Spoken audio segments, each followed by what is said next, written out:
ಸರಿ. ಪುಟ 363 ಚಾಪ್ಟರ್ ಮಾನವ. 34ನೇ ಚಾಪ್ಟರ್ ಮಾನವ. ಬ್ರಹ್ಮಾಂಡದಲ್ಲಿ ಅವನ ಸ್ಥಾನ ಮತ್ತು ಅದೃಷ್ಟ. ಇಲ್ಲಿಂದನೇ ಶುರು ಮಾಡ್ಬೇಕಿತ್ತಲ್ವಾ? ಆಗಿದೆ ಬ್ರದರ್. ಅದು ಮಾನವತೆಗೂ 366. 364. ಇಲ್ಲ, 66. ಕರೆಕ್ಟ್. ಮಾನವತೆಗೂ 66. ದೈವತ್ವಕ್ಕೂ ಇರುವ ಸಮಾನಾಂತರದ ಅಳಿವು. ದೇವರು ಮಾನವನನ್ನು ತನ್ನ ಸ್ವರೂಪದಲ್ಲೇ ಸೃಷ್ಟಿಸಿದನೆಂದು ಸಾಮಾನ್ಯ ನಂಬಿಕೆ. ಇದರಲ್ಲಿ ಎಲ್ಲ ಮತದವರು ಇದನ್ನೇ ನಂಬ್ತಾರೆ. ದೇವರು ಮನುಷ್ಯನ ತನ್ನ ರೂಪದಲ್ಲೇ ಸೃಷ್ಟಿ ಮಾಡಿದ್ದಾನೆ. ಪ್ರಪಂಚದ ಎಲ್ಲ ಮತಧರ್ಮಗಳು, ತತ್ವಶಾಸ್ತ್ರಜ್ಞರು, ವಿಜ್ಞಾನಿಗಳು ಹೆಚ್ಚು ಕಡಿಮೆ ಈ ಅಂಶದಲ್ಲಿ ಒಮ್ಮತ ಹೊಂದಿವೆ. ಇದರಿಂದ ದೇವರ ದೈಹಿಕ ರೂಪವು ಕೈಕಾಲು ಅವಯವಗಳಿಂದ ಕೂಡಿದೆ, ಮಾಂಸ, ಮೂಳೆ, ಚರ್ಮಗಳಿಂದ ಆಗಿರುವ ಮನುಷ್ಯ ರೂಪದಂತೆ ಇದೆ ಎಂದು ಅರ್ಥವಲ್ಲ. ನಾವು ಇದನ್ನ ಆ ರೀತಿ ಅನ್ಕೊಂಡ್ಬಿಟ್ಟಿದ್ದೀವಿ. ಮನುಷ್ಯ ಹಿಂಗಿದೆ ಅಂದ್ರೆ ದೇವರು ಹಿಂಗೆ ಇರಬೇಕು. ಮನುಷ್ಯನಿಗೆ ಮೂಳೆಗಳು ಇದೆ ಅಂತಂದ್ರೆ ದೇವ್ರಿಗೂ ಮೂಳೆ ಇರಬೇಕು. ಮನುಷ್ಯನಿಗೆ ಮಾಂಸ ಇದೆ ಅಂದ್ರೆ ದೇವ್ರಿಗೂ ಮಾಂಸ ಇರಬೇಕು. ಮನುಷ್ಯನ ಕೈಕಾಲಿದೆ ಅಂದ್ರೆ ದೇವ್ರಿಗೂ ಕೈಕಾಲು ಇರಬೇಕು. ಆ ರೀತಿಯಿಂದ ಅನ್ಕೊಂಡ್ಬಿಟ್ಟಿದ್ದೀವಿ. ಆ ಭಾವನೆಯಲ್ಲ ಅದು ಹೇಳಿರೋದು.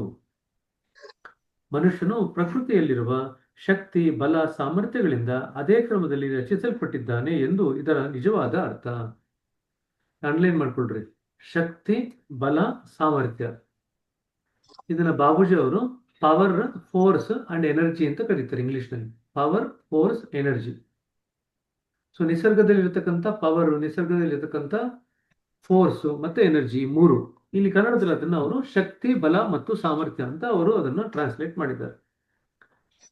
ಮನುಷ್ಯನ ರಚನೆಯು ಸ್ವಲ್ಪವೂ ವ್ಯತ್ಯಾಸವಿಲ್ಲದೆ ವಿಶ್ವದ ರಚನೆಯಂತೆಯೇ ಇದೆ.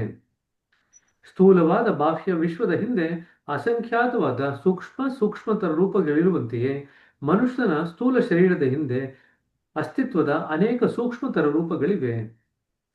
ಅಂದ್ರೆ ಹೊರಗಡೆ ಕಾಣ್ತಕ್ಕಂಥ ದೇಹದ ಒಂದು ಏನು ಶರೀರ ರಚನೆ ಇದೆ, ಅದ್ರ ಹಿಂದೆ ಸೂಕ್ಷ್ಮತಮ ರೂಪಗಳಿದೆ ಅಂತ ಹೇಳ್ತಾ ಇದ್ದಾರೆ. ಅತ್ಯಂತ ಬಾಹ್ಯ ರೂಪವೇ ಸ್ಥೂಲ ಶರೀರ.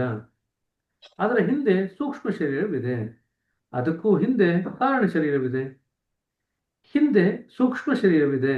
ಅದಕ್ಕೂ ಹಿಂದೆ ಕಾರಣ ಶರೀರವಿದೆ. ಈ ಮೂರು ಹೊರ ರೂಪಗಳ ಜೊತೆಗೆ ಸೂಕ್ಷ್ಮವಾದ ಮತ್ತು ತೆಳುವಾದ ಅಸಂಖ್ಯ ರೂಪಗಳು ಇವೆ. ತತ್ವಜ್ಞಾನಿಗಳು ಅವುಗಳನ್ನು ಶರೀರಗಳೆಂದು ಕರೆಯುವುದಿಲ್ಲ, ಬರೀ ಆವರಣಗಳು ಅಂತ ಕರೀತಾರೆ. ಆದರೆ ಆತ್ಮದ ಸುತ್ತಲಿರುವ ತೆಳುವಾದ ಆವರಣಗಳೆಂದು ಕರೆಯುತ್ತಾರೆ. ಅಸಂಖ್ಯಾತವಾದ ಅವುಗಳಲ್ಲಿ ಪ್ರತಿಯೊಂದಕ್ಕೂ ಹೆಸರು ಕೊಡುವುದು ನಿಜವಾಗಿಯೂ ಬಹಳ ಕಷ್ಟ.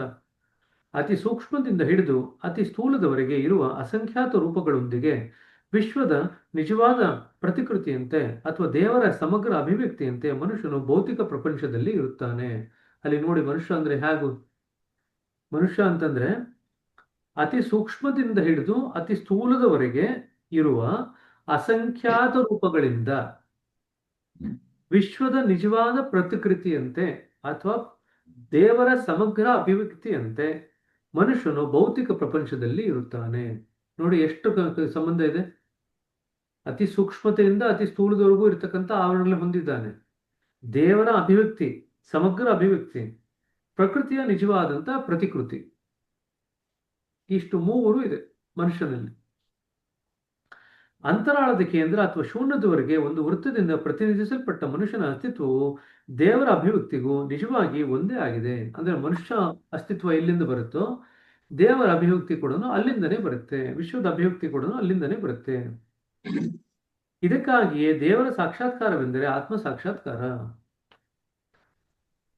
ಸೊ ಇದು ನಿಮ್ ಪ್ರಶ್ನೆ ಕೇಳ್ತಾರೆ, ದೇವರ ಸಾಕ್ಷಾತ್ಕಾರ ಅಂದ್ರೆ ಆತ್ಮ ಸಾಕ್ಷಾತ್ಕಾರ ಯಾಕೆ, ವಿವರಣೆ ಕೊಡ್ರಿ ಅಂತ. ಅಲ್ಲಿ ಉತ್ತರ ಇದೆ. ಅಂತರಾಳದ ಕೇಂದ್ರ ಅಥವಾ ಶೂನ್ಯದವರೆಗಿನ ಒಂದು ವೃತ್ತದಿಂದ ಪ್ರತಿನಿಧಿಸಲ್ಪಟ್ಟ ಮನುಷ್ಯನ ಅಸ್ತಿತ್ವವು ದೇವರ ಅಭಿವ್ಯಕ್ತಿಯು. ದೇವರ ಅಭಿವ್ಯಕ್ತಿ ಅಂತಂದ್ರೆ ಈ ಪ್ರಪಂಚ ರಚನೆ, ಈ ಪ್ರಪಂಚ ಏನು, ಇದು ದೇವರ ಅಭಿವ್ಯಕ್ತಿ, ಬಾಹ್ಯ ಅಭಿವ್ಯಕ್ತಿ. ಈ ಪ್ರಪಂಚದ ರಚನೆಗೆ ಇರ್ತಕ್ಕಂಥ ಕೇಂದ್ರ, ಮನುಷ್ಯನ ಒಳಗಡೆ ಇರ್ತಕ್ಕಂಥ ಕೇಂದ್ರ, ಎರಡೂ ಕೂಡ ಅದೇ ಒಂದೇ ಆಗಿದೆ. ಹಾಗಾಗಿ ಆತ್ಮ ಸಾಕ್ಷಾತ್ಕಾರನೇ ಭಗವಂತ ಸಾಕ್ಷಾತ್ಕಾರ, ಭಗವಂತನ ಸಾಕ್ಷಾತ್ಕಾರನೇ ಆತ್ಮ ಸಾಕ್ಷಾತ್ಕಾರ. ಆತ್ಮ ಸಾಕ್ಷಾತ್ಕಾರವೆಂದರೆ ದೇವರ ಸಾಕ್ಷಾತ್ಕಾರವೆಂದೇ ಅರ್ಥ. ಶೂನ್ಯವೆಂಬ ಅದೇ ಬಿಂದುವಿನಿಂದಲೇ ವಿಕಾಸ ಕ್ರಮದಿಂದ ಸಮಗ್ರ ವಿಶ್ವವು ಅಸ್ತಿತ್ವಕ್ಕೆ ಬಂದಿದೆ. ಅದೇ ರೀತಿಯಲ್ಲಿ ಅದೇ ಬಿಂದುವಿನಿಂದ ಮನುಷ್ಯನ ಅಸ್ತಿತ್ವವೂ ಅಭಿವೃದ್ಧಿಗೆ ಬಂತು. ಸೊ ಜಗತ್ತಿನಲ್ಲಿ ಸೃಷ್ಟಿ ಆಗಿರೋದೆಲ್ಲ ಶೂನ್ಯ ಬಿಂದುವಿನಿಂದಲೇ ಬಂದಿದೆ. ಮನುಷ್ಯ ಕೂಡ ಅಲ್ಲಿಂದನೇ ಬಂದಿದ್ದೇನೆ. ಸೊ ಎರಡರ ಮೂಲನು ಒಂದೇ ಆಗಿರೋದ್ರಿಂದ ಒಂದರ ಸಾಕ್ಷಾತ್ಕಾರ ಇನ್ನೊಂದು ಸಾಕ್ಷಾತ್ಕಾರ. ಎಲ್ಲ ಧಾರ್ಮಿಕ ಸ್ಫೂರ್ತಿ ಒಂದಲ್ಲ ಒಂದು ರೂಪದಲ್ಲಿ ಎಲ್ಲಿ ಧಾರ್ಮಿಕ ಸ್ಫೂರ್ತಿ ಒಂದಲ್ಲ ಒಂದು ರೂಪದಲ್ಲಿ ಯಾವಾಗಲೂ ಹರಿಯುತ್ತಿದೆಯೋ ಅಂಥ ದೇಶಕ್ಕೆ ಸೇರಿದವರು ನಾವು. ಅಂದ್ರೆ ಭಾರತದಲ್ಲಿ ಯಾವಾಗಲೂ ನಿರಂತರವಾಗಿ ಒಂದು ಧಾರ್ಮಿಕ ಸ್ಫೂರ್ತಿ ಹರಿತಾನೇ ಇರುತ್ತೆ. ನಾವು ಯಾವ ಸತ್ಯದಿಂದ ಹೊರ ಬಂದಿದ್ದೇವೆಯೋ ಅದರೊಡನೆ ಒಂದಾಗಲು ಸಮರಸವಾಗಲು ಶಿಕ್ಷಣ ಹೊಂದಿದ್ದೇವೆ. ಕೇಂದ್ರದಿಂದ ನಾವೇನ್ ಬಂದಿದ್ದೀವಿ ಅಲ್ಲಿ ವಾಪಸ್ ಹೋಗ್ಲಿಕ್ಕೆ ಭಾರತದಲ್ಲಿ ಯಾವಾಗಲೂ ಹರಿತಾ ಇರತಕ್ಕಂಥ ಈ ಸ್ಫೂರ್ತಿ ಏನಿದೆ, ಧಾರ್ಮಿಕ ಸ್ಫೂರ್ತಿ, ಆ ಒಂದು ಶಕ್ತಿಯಿಂದ ನಾವು ಬಲವನ್ನು ಹೊಂದಿದ್ದೇವೆ. ಅನಂತದ ಸಾರವನ್ನೇ ನಾವು ನಮ್ಮೊಡನೆ ತಂದಿದ್ದೇವೆ. ದೇವರು ಮನುಷ್ಯನಲ್ಲಿದ್ದಾನೆಂದು ಹೇಳುತ್ತಾರೆ. ಸೊ ಅನಂತದ ಸಾರ ಏನಿದೆ ಅದು ನಮ್ಮೊಳಗೆ ನಾವು ತಗೊಂಡ್ಬಂದಿದ್ದೀವಿ. ದೇವರು ಮನುಷ್ಯನಲ್ಲಿದ್ದಾನೆಂದು ಹೇಳುತ್ತಾರೆ. ಈ ರೀತಿಯಿಂದ ನಾವು ದೇವರೊಡನೆ ಹೆಜ್ಜೆ ಹೆಜ್ಜೆ ಹಾಕುತ್ತಾ ಮತ್ತು ಮಾನವತಾ ರೇಖೆಯೊಡನೆ ಸೇರಿದಾಗ ಮಾತ್ರ ನಮ್ಮ ಅಂತಿಮ ಉದ್ದೇಶವು ಸಫಲವಾಗಬಲ್ಲದು. ಇಲ್ಲಿ ಮಾನವನ ಜೀವನನೂ ಮಾಡ್ಕೋಬೇಕು, ಜೊತೆಯಾಗಿ ದೇವರ ಜೊತೆನೂ ಹೆಜ್ಜೆ ಹಾಕಬೇಕು. ಇದು ನಮ್ಮ ಕೆಲಸ. ಈ ಮುಂಚೆ ಹೇಳಿದಂತೆ ಸೃಷ್ಟಿಯ ಮೂಲದಲ್ಲಿ ಮಾನವತೆ ದೈವತ್ವಕ್ಕೆ ಸದೃಶವಾಗಿದ್ದಿತ್ತು. ನಾನು ನಿನ್ನೆ ನಿಮ್ಗೆ ಇದು ತೋರಿಸ್ತೆ, ಜ್ಞಾಪಕ ಇದೆಯಾ? Tuning fork. ಆ ಟ್ಯೂನಿಂಗ್ ಫೋರ್ಕ್ ಬೇಸ್ ಹೋಯ್ತು ಅಂತಂದ್ರೆ ಮಾನವತೆಯ ಪಥ ಮತ್ತೆ ದೈವದ ಪಥ ಎರಡೂ ಕೂಡ ಒಂದರಿಂದನೇ ಬಂದಿತ್ತು, ಅಕ್ಷೋಭದಿಂದ. ಸರಿನಾ? ಅದಕ್ಕೆ ಮುಂಚೆ ಯಾವುದೂ ಇರಲಿಲ್ಲ. ಅಲ್ಲಿಂದ ಬಂದ ಮೇಲೆ ಸ್ಪ್ಲಿಟ್ ಆಯ್ತು. ಒಂದು ದೈವತ್ವದ ಪಥ ಅಂತ ಮಾರ್ಪಾಡಾಯ್ತು, ಇನ್ನೊಂದು ಮಾನವತ ಪಥ ಅಂತ ಮಾರ್ಪಾಡಾಯ್ತು. ಸೊ ಸೃಷ್ಟಿಯ ಮೂಲದಲ್ಲಿ ಮಾನವತೆ ದೈವತ್ವಕ್ಕೆ ಸದೃಶವಾಗಿದ್ದಿತ್ತು. ವಿಕಾಸ ಕ್ರಮದಲ್ಲಿ ಕ್ರಿಯೆ ಪ್ರತಿಕ್ರಿಯೆಗಳಿಂದ ಉಂಟಾದ ಕ್ಷಿಪ್ರ ಚಲನೆಗಳ ಪರಿಣಾಮವಾಗಿ ಸ್ಥೂಲ ರೂಪವನ್ನು ಹೊಂದಿತು. ದೈವತ್ವದ ಹೊಡನೆ ಸಂಬಂಧಗೊಳಿಸಲು ನಾವು ಮಾನವನ ಅಸ್ತಿತ್ವದ ರಚನೆಯ ಅಂಗಗಳನ್ನೆಲ್ಲ ಅವುಗಳ ಸಮತ್ವದ ಮತ್ತು ಶಾಂತಿಯ ಮೂಲ ಸ್ವರೂಪಕ್ಕೆ ತರಲೇಬೇಕು. ನಾವು ಆವರಣಗಳೆಲ್ಲ ಕಳ್ಕೊಳ್ಳೋದು ಅಂತಂದ್ರೆ ಏನು? ಆ ಆವರಣಗಳಲ್ಲಿ ಮಿತತ್ವ ಇಲ್ಲ, ಅದನ್ನು ಮಿತತ್ವಕ್ಕೆ ತರಬೇಕು. ಸಮತ್ವ ಇಲ್ಲ, ಸಮತ್ವಕ್ಕೆ ತರಬೇಕು. ಎರಡನ್ನೂ ತಂದಾಗ ಶಾಂತಿ ತನಗೆ ತಾನಾಗೆ ಬರುತ್ತೆ. ಆವರಣಗಳು ಮೊದಲು ಶುರು ಆದಾಗ ಆ ಆವರಣಗಳು ಬರಲಿಕ್ಕೆ ಮುಂಚೆ ಏನಿತ್ತು? ಶಾಂತಿ ಇತ್ತು. ಹಾಗಾದ್ರೆ ನಾವು ಆವರಣಗಳಲ್ಲಿ ಮಿತತ್ವ ಸಮತ್ವ ಅಂತ ಅಂದ್ಕೊಂಡಾಗ ನಮ್ಗೆ ಆ ಹಿಂದೆ ಇದ್ದಂತ ಶಾಂತಿ ಮತ್ತೆ ಅನುಭವಕ್ಕೆ ಬರುತ್ತೆ. ಅವುಗಳಿಗೆ ಯೋಗ್ಯ ಮಿತತ್ವವನ್ನು ಉಂಟು ಮಾಡುವುದರಿಂದ ಅದು ಸಾಧಿಸಲ್ಪಡುತ್ತದೆ. ಆವರಣಗಳನ್ನ ಕಳ್ಕೊಳ್ಳೋದು ಅಂತಂದ್ರೆ ಮಿತತ್ವ ತಂದ್ಕೊಂಡ್ರೆ ಆವರಣಗಳನ್ನ ಕಳ್ಕೊಳ್ತೀರಾ, ಜ್ಞಾಪಕ ಇಟ್ಕೊಳ್ರಿ. ಸೊ ಅಂದ್ರೆ ಯಾವುದ್ರಲ್ಲೂ ಅತಿಯಾಗಿ ಆಸೆ ಇರಬಾರದು, ಅಥವಾ ಅತಿಯಾಗಿ ನಿರಾಸೆನೂ ಇರಬಾರದು. ಇಷ್ಟ ಅನಿಷ್ಟ ಎರಡೂ ಇರಬಾರದು. ಸೊ ಎರಡೂ ಕೂಡ ಮಿತತ್ವದಲ್ಲಿ ಇರಬೇಕು. ಅವುಗಳಿಗೆ ಯೋಗ್ಯ ಮಿತತ್ವವನ್ನು ಉಂಟು ಮಾಡುವುದರಿಂದ ಅದು ಸಾಧಿಸಲ್ಪಡುತ್ತದೆ. ಸಹಜ ಮಾರ್ಗದಲ್ಲಿ ನಾವು ಇದನ್ನೇ ಮಾಡುತ್ತೇವೆ. ನಮ್ಮ ಇಚ್ಛಾಶಕ್ತಿಯಿಂದ ಅಮಿತತ್ವವನ್ನು ಹೋಗಲಾಡಿಸುವುದೇ ದೈನಂದಿನ ಧ್ಯಾನಾಭ್ಯಾಸದ ನಿಜವಾದ ಉದ್ದೇಶ. ಇದು ಅಂಡರ್ಲೈನ್ ಮಾಡ್ಕೊಡ್ರಿ. ನಮ್ಮ ಇಚ್ಛಾಶಕ್ತಿಯಿಂದ ಅಮಿತತ್ವವನ್ನು ಹೋಗಲಾಡಿಸುವುದೇ ದೈನಂದಿನ ಧ್ಯಾನಾಭ್ಯಾಸದ ನಿಜವಾದಂತ ಉದ್ದೇಶ. ಇದು ಕೇಳ್ತಾರೆ ಎಲ್ಲೋ ಒಂದ್ ಲೈನಲ್ಲಿ ಕೇಳ್ತಾರೆ, ಬಾಬುಜಿಯವ್ರ ಪ್ರಕಾರ ಧ್ಯಾನದ ನಿಜವಾದಂತ ಉದ್ದೇಶ ಯಾವುದು? ನಿಮ್ಗೆ ಪುಸ್ತಕ ಕೊಡ್ತಾರೆ, ಸಹಜ ಮಾರ್ಗ ಫಿಲಾಸಫಿ ಪುಸ್ತಕದಲ್ಲಿ ಹುಡುಕ್ ಬರೀರಿ ಅಂತ. ನೀವು ಇಡೀ ಪುಸ್ತಕ ಹುಡುಕ್ತೀರಾ, ಎಲ್ಲೂ ಸಿಗೋದೇ ಇಲ್ಲ. ಸೊ ಈ ರೀತಿನೇ ಪ್ರಶ್ನೆಗಳು ಕೇಳ್ತಾ ಇರೋದು ಎಕ್ಸಾಮ್ ಅಲ್ಲಿ, ಎಲ್ಲೋ ಒಂದ್ ಲೈನ್ ತೆಗೆದು ಕೇಳ್ತಾರೆ. ಸರಿನಾ? ದಯವಿಟ್ಟು ಅದನ್ನ ಆನ್ಲೈನ್ ಮಾಡ್ಕೊಡ್ರಿ. ಈ ರೀತಿಯಲ್ಲಿ ನಮ್ಮಲ್ಲಿರುವ ಮಾನವತೆಯು ದೈವತ್ವದಲ್ಲಿ ಮಾರ್ಪಾಡಾಗಲು ಆರಂಭವಾಗುತ್ತದೆ. ಅಂದ್ರೆ ಎಲ್ಲಿ ಮಿತತ್ವ ಇಲ್ಲ ಅದು ಮಾನವತೆ, ಎಲ್ಲಿ ಮಿತತ್ವ ವಾಪಸ್ಸು ಬಂದು ಪ್ರಕಟ ಆಗ್ಲಿಕ್ಕೆ ಶುರು ಆಗುತ್ತೆ ಅದು ದೈವತ್ವ. ಅಷ್ಟೇ ವ್ಯತ್ಯಾಸ. ಸರಿನಾ? ಎಲ್ಲಿ ಮಿತತ್ವ ಇಲ್ವೋ ಅದು ಮಾನವತೆ, ಎಲ್ಲಿ ಮಿತತ್ವದಿಂದ ತುಂಬಿ ಕೂಡಿಕೊಂಡಿದ್ಯೋ ಅದು ದೈವತ್ವ. ಮನುಷ್ಯನ ದೈವೀಕರಣ ಎಂಬ ಪದದ ನಿಜವಾದ ಅರ್ಥವೇ ಇದು. ಮನುಷ್ಯನ ದೈವೀಕರಣ ಅಂತಂದ್ರೆ ಮಿತತ್ವದಿಂದ ಕೂಡಿರತಕ್ಕಂಥ ಮನುಷ್ಯನ ದೈವೀಕರಣ ಹೊಂದಿದಂತ ಮನುಷ್ಯ ಅಂತ ಹೇಳ್ತೀವಿ. ಇದನ್ನು ಮಾಡಿದವೆಂದರೆ ಸಮಾನಾಂತರಿಯು ಮಾಯವಾಗಿ ಮಾನವತೆ ಮತ್ತು ದೈವತ್ವತೆಗೆ ಎರಡೂ ಕೂಡ ಹೆಚ್ಚು ಕಡಿಮೆ ಒಂದೇ ಆಗುತ್ತದೆ. ಸೊ ಅಲ್ಲಿಗೆ ನಾವು ತುಂಬಾ ಯಾವುದರ ಕಡೆ ಗಮನ ಕೊಡಬೇಕು ಅಂತಂದ್ರೆ ಮಿತತ್ವದ ಕಡೆ ಗಮನ ಕೊಡಬೇಕು. ಯಾಕಂದ್ರೆ ಮಿತತ್ವ ಎಷ್ಟು ಬೆಳೆಸ್ಕೊಳ್ತೀವೋ ಅಷ್ಟೇ ನಾವು ದೈವತ್ವವನ್ನು ಬೆಳೆಸ್ಕೊಂಡಂಗೆ ಆಗತ್ತೆ. ಇದನ್ನು ಮಾಡಿದವೆಂದರೆ ಅಂದ್ರೆ ಮಿತತ್ವವನ್ನು ಬೆಳೆಸ್ಕೊಂಡಿದ್ದೆ ಆದರೆ ಸಮಾನ ಅಂತರತೆಯು ಮಾಯವಾಗಿ ಮಾನವತೆ ಮತ್ತು ದೈವತ್ವಗಳೆರಡೂ ಕೂಡ ಹೆಚ್ಚು ಕಡಿಮೆ ಒಂದೇ ಆಗುತ್ತವೆ. ಹೇಗೆ ಇರಲಿ, ಶರೀರವಿರುವ ತನಕ ಮಾನವತ್ವವು ಸಂಪೂರ್ಣವಾಗಿ ಇಲ್ಲದಂತಾಗಲಾರದು. ಸೊ ಒಂದು ತಿಳಿಯಾದಂತ ಮಾನವತೆಯ ಪದರ ಇದ್ದೇ ಇರುತ್ತೆ ಶರೀರ ಇರೋವರೆಗೂ. ಅದಾದ್ಮೇಲೆ ಆ ಪದರನು ಹೊರಟೋಗುತ್ತೆ. ಹೀಗೆ ಸಹಜ ಮಾರ್ಗ ಪದ್ಧತಿಯಂತೆ ಮಾಡುವ ಧ್ಯಾನದ ಪರಿಣಾಮವಾಗಿ ಮಾನವತಾ ರೇಖೆಯಲ್ಲಿ ಕೆಲಸ ಮಾಡುತ್ತಿರುವ ಶಕ್ತಿಯ ತೀವ್ರತೆಯನ್ನು ಕಡಿಮೆ ಮಾಡುತ್ತಾ ಹೋಗುತ್ತೇವೆ. ಹೀಗೆ ದೈವತ್ವವು ಕಾಲುವೃತ್ತ ಬರುತ್ತದೆ, ಸಮಾನಾಂತರತೆ ಕಡಿಮೆಯಾಗಲು ಪಕ್ರಮಿಸುತ್ತದೆ. ಅದು ಇರಬಾರದಿತ್ತು. ಕಡಿಮೆಯಾಗಲು ಕ್ರಮಿಸುತ್ತದೆ.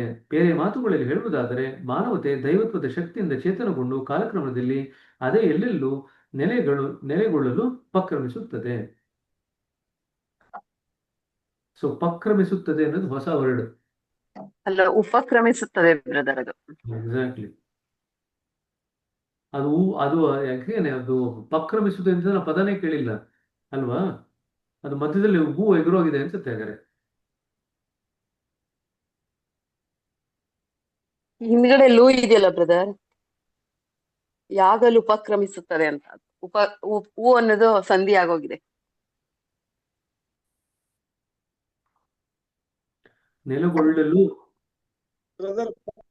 ಬ್ರದರ್ ಪಕ್ಕದಲ್ಲಿ ಲೂ ಅದೇ ಅಲ್ಲ ಬ್ರದರ್, ಅದು ಗುಣ ಅಲ್ಲಿ ಸಂಧಿ ಸಂಧಿ ಆಗಿದೆ. ಆಯ್ತು. ಈಗ ಕನ್ನಡದ ಸಂಧಿಗಳು ಪಾಠ ಶುರು ಮಾಡ್ತೀರಾಗ್ರೆ ಈಗ. ಗುಣ ಸಂಧಿ, ಎಣು ಸಂಧಿ, ಸುವರ್ಣ ದೀರ್ಘ ಸಂಧಿ, ಸವರ್ಣ ದೀರ್ಘ ಸಂಧಿ ಅಂತ. ಆಯ್ತ್ರಿ. ಸೊ ಹಾಗೆ ನಾವು ವಾಪಸ್ಸು ಈಗೇನಾಗ್ತಾ ಇದೆ, ಆ ಶಕ್ತಿ ನಮ್ಮಲ್ಲಿ ಹರಿತಾ ಇದೆ. ಆ ಕ್ಷೋಭದಿಂದ ಹರಿತಾ ಇರ್ತಕ್ಕಂಥ ಶಕ್ತಿ ನಮ್ಮ ಮನಸ್ಸಿನಲ್ಲಿ ಏನ್ ಮಾಡ್ತಾ ಇದೆ, ನಮ್ಮ ಸೃಷ್ಟಿಯನ್ನು ಮಾಡ್ಕೊಳ್ಳಿಕ್ಕೆ ಪ್ರೇರೇಪಣೆ ಮಾಡ್ತಾ ಇದೆ. ಸೊ ನಮ್ಮ ಸೃಷ್ಟಿ ಹಾಗೆ ನಾವು ಮಾಡ್ಕೊಳ್ತೀವಿ. ನಮ್ಮ ಚಿಂತೆಗಳ ಹಿಂದೆ ಹೋಗ್ತಿದ್ದಂಗೆನೆ ನಾವು ನಮ್ಮ ಸೃಷ್ಟಿಯನ್ನು ಮಾಡ್ಕೊಳ್ಲಿಕ್ಕೆ ಶುರು ಮಾಡ್ತೀವಿ. ಧ್ಯಾನದಲ್ಲಿ ನಾವೇನ್ ಮಾಡ್ತೀವಿ, ಯಾವ ಯೋಚನೆ ಹಿಂದೆನೂ ಹೋಗ್ಬೇಡ, ಯಾವ ಕಲ್ಪನೆನೂ ಮಾಡ್ಕೋಬೇಡ, ಯಾವ ಒತ್ತಡನೂ ಹಾಕೋಬೇಡ ಅಂತ ಹೇಳಿದಾಗ ಆ ಸೃಷ್ಟಿ, ಆ ಮನಸ್ಸಿನಲ್ಲಿ ಹರಿತಿರ್ತಕ್ಕಂಥ ಶಕ್ತಿಗಳಿಗೆ ನಾವು ಗಮನ ಹರಿಸಲ್ಲ. ಆ ಶಕ್ತಿನ ನಿಧಾನಕ್ಕೆ ತಿಳಿಗೊಳಿಸ್ಲಿಕ್ಕೆ ಶುರು ಮಾಡ್ತೀವಿ. ಯಾವಾಗ ನಮ್ಮ ಮಾನವತಾ ಸೃಷ್ಟಿ ಏನಿದೆ ಅದನ್ನ ತಿಳಿಗೊಳಿಸ್ತಿದ್ದಂಗೆನೆ ದೈವತ್ವದ ಶಕ್ತಿ ನಮ್ಮಲ್ಲಿ ಹರಿಲಿಕ್ಕೆ ಶುರು ಆಗುತ್ತೆ. ಸೊ ನಾವು ಮಾನವತೆಯಿಂದ ದೈವತ್ವದೆಡೆಗೆ ನಾವು ಉಪಕ್ರಮಿಸಲು ಶುರು ಆಗ್ತೀವಿ. ಸರಿನಾ? ಈ ಸ್ಥಿತಿಗಳು ಸಂಪೂರ್ಣ ನೆಲೆಗೊಂಡಾಗ ಸಮಾನ ಅಂತರತೆ ಮಾಯವಾಗುತ್ತದೆ ಮತ್ತು ಮಾನವತೆ ತನ್ನ ಸೃಷ್ಟಿಯ ಶಕ್ತಿಯೊಡನೆ ಕ್ಷುಲ್ಲಕವಾಗುತ್ತದೆ. ಈ ರೀತಿಯಲ್ಲಿ ದೇವರು ಅನಂತವಾಗಿರುವುದರಿಂದ ಅತ್ಯುನ್ನತ ಮಟ್ಟವನ್ನು ಮುಟ್ಟಿರುವ ಮಾನವನು ಕೂಡ ಮಾನವತಾ ಮಂಡಲದಲ್ಲಿ ಹಾಗೇ ಇದ್ದಾನೆ. ಸೊ ಹಾಗೆ ದೇವರು ಅನಂತವಾಗಿರೋದ್ರಿಂದ ಆ ಒಂದು ಸ್ತರವನ್ನು, ದೈವತ್ವದ ಒಂದು ಸ್ತರವನ್ನು ಮೀರಿರ್ತಕ್ಕಂಥ ಮಾನವನೂ ಕೂಡ ಅನಂತವಾಗೇ ಇರ್ತಾನೆ. ಮಾನವೀಯ ಪರಿಮಿತಿಗಳು ಮಾಯವಾದಾಗ ಆತ್ಮದ ವಿಸ್ತಾರವು ಅನಂತವಾಗಿ ಸಮಸ್ತ ವಿಶ್ವವು ಆತ್ಮದಲ್ಲಿ ತುಂಬಿಕೊಂಡಿರುವಂತೆ ಕಾಣುತ್ತದೆ. ವಿಶ್ವದಲ್ಲಿ ಎಲ್ಲಿಯಾದರೂ ಯಾವುದಾದರೂ ಆಘಾತವಾದರೆ ಆತನ ಹೃದಯದಲ್ಲಿ ಅದು ಪ್ರತಿಧ್ವನಿಯನ್ನು ಉಂಟು ಮಾಡುತ್ತದೆ. ಆಗ ಪ್ರಕೃತಿಯಲ್ಲಿರುವ ಎಲ್ಲ ವಸ್ತುಗಳು ಅವನ ಜ್ಞಾನಕ್ಕೂ ಅನುಭವಕ್ಕೂ ಬರುತ್ತದೆ. ಯಾರು ಕೇಂದ್ರದಲ್ಲಿ ಹೋಗಿ, ಈಗ ಕೇಂದ್ರನ ಆತ್ಮ ಅಂತ ಕರೀತಾ ಇದ್ದಾರೆ, ಕೇಂದ್ರನ ಆತ್ಮ ಅಂತ ಕರೀತಿದ್ದಾರೆ ಈ ಒಂದು ಸನ್ನಿವೇಶದಲ್ಲಿ. ಅಲ್ಲಿ ಹೋಗಿ ನೆಲೆ ನಿಂತಾಗ ಆತ್ಮದಲ್ಲಿಯೇ ಇಡೀ ಸಮಸ್ತ ವಿಶ್ವದ ರಚನೆ ಕೂಡ ಇದ್ದೆ. ವಿಶ್ವದಲ್ಲಿ ಎಲ್ಲೇ ಏನೇ ಆದ್ರೂ ಕೂಡ ಅವನ ಹೃದಯದಲ್ಲಿ ಅದು ಅನುಭವಕ್ಕೆ ಬರುತ್ತೆ. ಹಾಗಾಗಿ ಅವನ ಜ್ಞಾನ, ಎಲ್ಲ ವಸ್ತುಗಳು ಅವನ ಜ್ಞಾನಕ್ಕೆ ಮತ್ತು ಅನುಭವಕ್ಕೆ ಬರುತ್ತೆ ಎಂದು ಬರೀತಾ ಇದ್ದಾರೆ. ಯಾವಾಗ ನಾವು ಕೇಂದ್ರದಲ್ಲಿ ಹೋಗಿ ನೆಲೆ ನಿಂತಾಗ, ಆ ಕೇಂದ್ರವನ್ನು ಈಗ ಈ ಒಂದು ಸ್ತರದಲ್ಲಿ ಆತ್ಮ ಅಂತ ಕರೀತಾ ಇದ್ದಾರೆ ಬಾಬುಜಿಯವರು. ಸರಿನಾ? ಸಮಸ್ತ ವಿಶ್ವವು ಆತ್ಮದಲ್ಲಿ ತುಂಬಿಕೊಂಡಿರುವಂತೆ ಕಾಣುತ್ತದೆ. ಆತ್ಮ ಅಂದ್ರೆ ಇದು ಕೇಂದ್ರ, ಆ ಕೇಂದ್ರದಲ್ಲೇ ಇಡೀ ವಿಶ್ವ ಇದೆ ಅಂತ ಕಾಣುತ್ತೆ.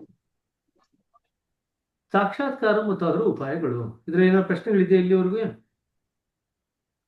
ಒಂದು ಲೈನ್ ಅನ್ಲೈನ್ ಮಾಡಿಸ್ತೀನಿ ನಿಮ್ಗೆ, ಏನ್ ಪ್ರಶ್ನೆ ಕೇಳಬಹುದು ಅಂತ ಎಕ್ಸಾಮ್ ಅಲ್ಲಿ. ಅದ್ ಬಿಟ್ಟು ಬೇರೆ ಏನಾದ್ರು ಪ್ರಶ್ನೆಗಳಿದ್ರೆ ಕೇಳಿ.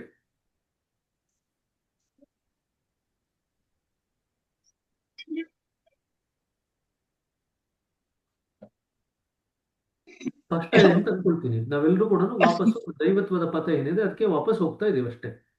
ಹೇಗೆ ವಾಪಸ್ ಹೋಗೋದು ಅಂತಂದ್ರೆ, ಮಿತತ್ವ ಇಲ್ಲ. ಮಿತತ್ವ ಬೆಳೆಸ್ಕೊಳ್ತಾ ಅದಕ್ಕೆ ಹೋಗ್ತೀವಿ. ಮಿತತ್ವ ಹೇಗೆ ಬೆಳೆಸ್ಕೊಳ್ಳೋದು? ಧ್ಯಾನ ಮಾಡೋದ್ರಿಂದ ಬೆಳೆಸ್ಕೊಳ್ತೀವಿ.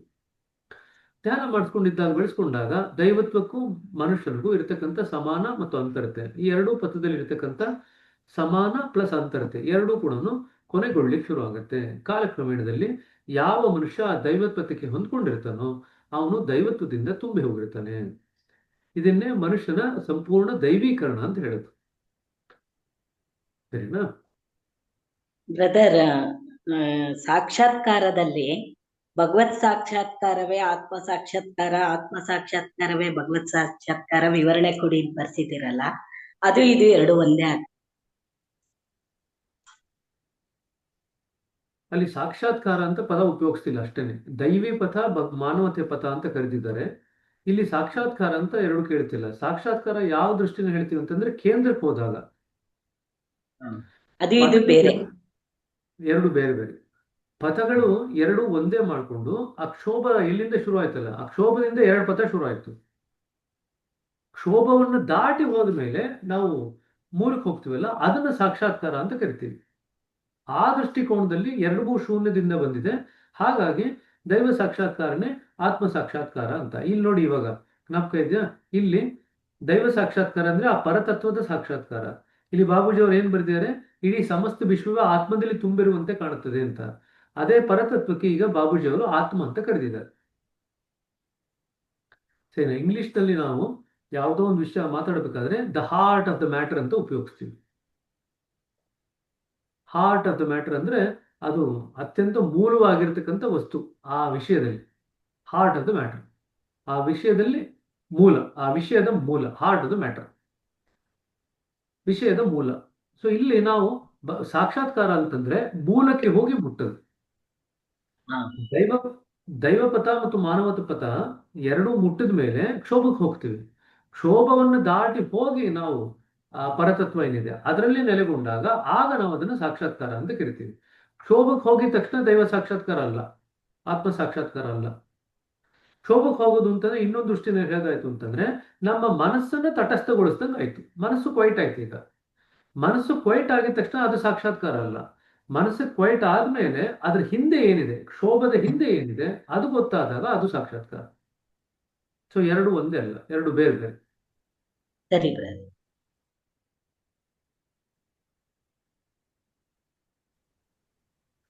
ಸೊ ಇನ್ನೇನಾದ್ರು ಪ್ರಶ್ನೆಗಳಿದೆಯಾ?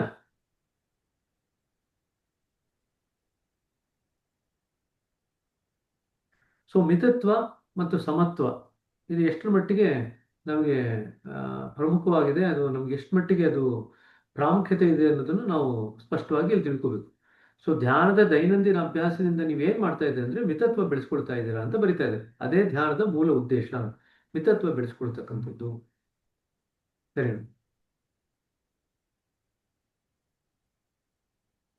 ಸರಿ, ಏನು ಪ್ರಶ್ನೆಗಳಿಲ್ಲ ಅಂತಂದ್ರೆ ಮುಂದಕ್ಕೆ ಹೋಗೋಣ. ಬ್ರದರ್,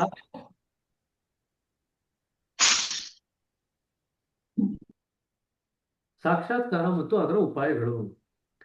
ಪ್ರಾಚೀನ ಕಾಲದಿಂದಲೂ ಈಶ್ವರ ಸಾಕ್ಷಾತ್ಕಾರವು ವಿಶೇಷತಃ ಭಾರತದಲ್ಲಿ ಪುರುಷಾರ್ಥದ ಮತ್ತು ಅಸ್ತಿತ್ವದ ಧ್ಯೇಯವೆಂದು ಘೋಷಿಸಲ್ಪಟ್ಟಿದೆ. ಅಂದ್ರೆ ಮನುಷ್ಯ ಇರದೇನೆ ಕೆಲಸ ಮಾಡ್ಕೊಳ್ಳಿಕ್ಕೆ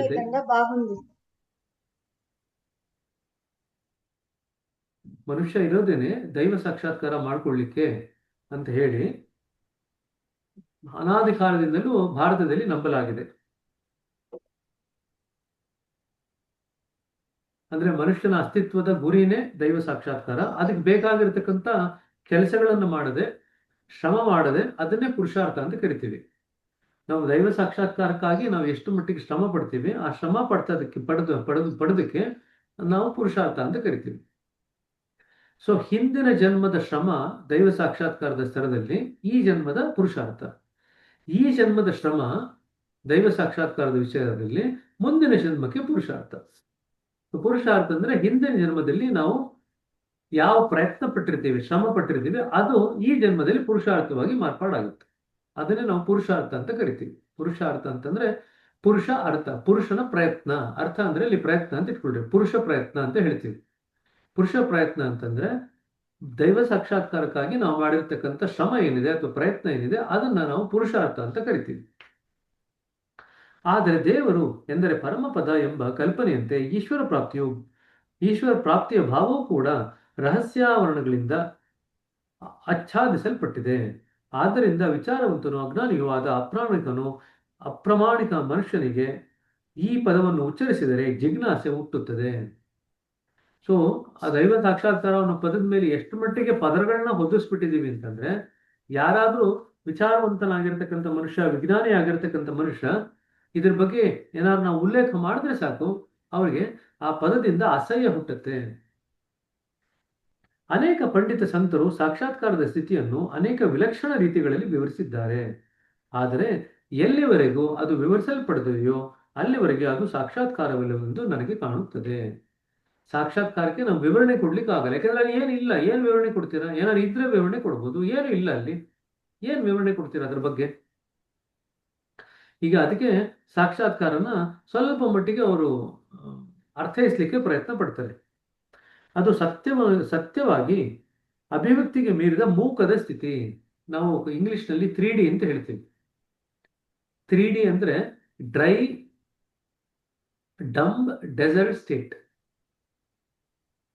ಒಣಗಿರತಕ್ಕಂಥ, ಡ್ರೈ ಅಂದ್ರೆ ಒಣಗಿರೋದು, ಒಣಗಿರತಕ್ಕಂಥ ಮರುಭೂಮಿಯಲ್ಲಿರತಕ್ಕಂಥ ಮೂಕ ಸ್ಥಿತಿ.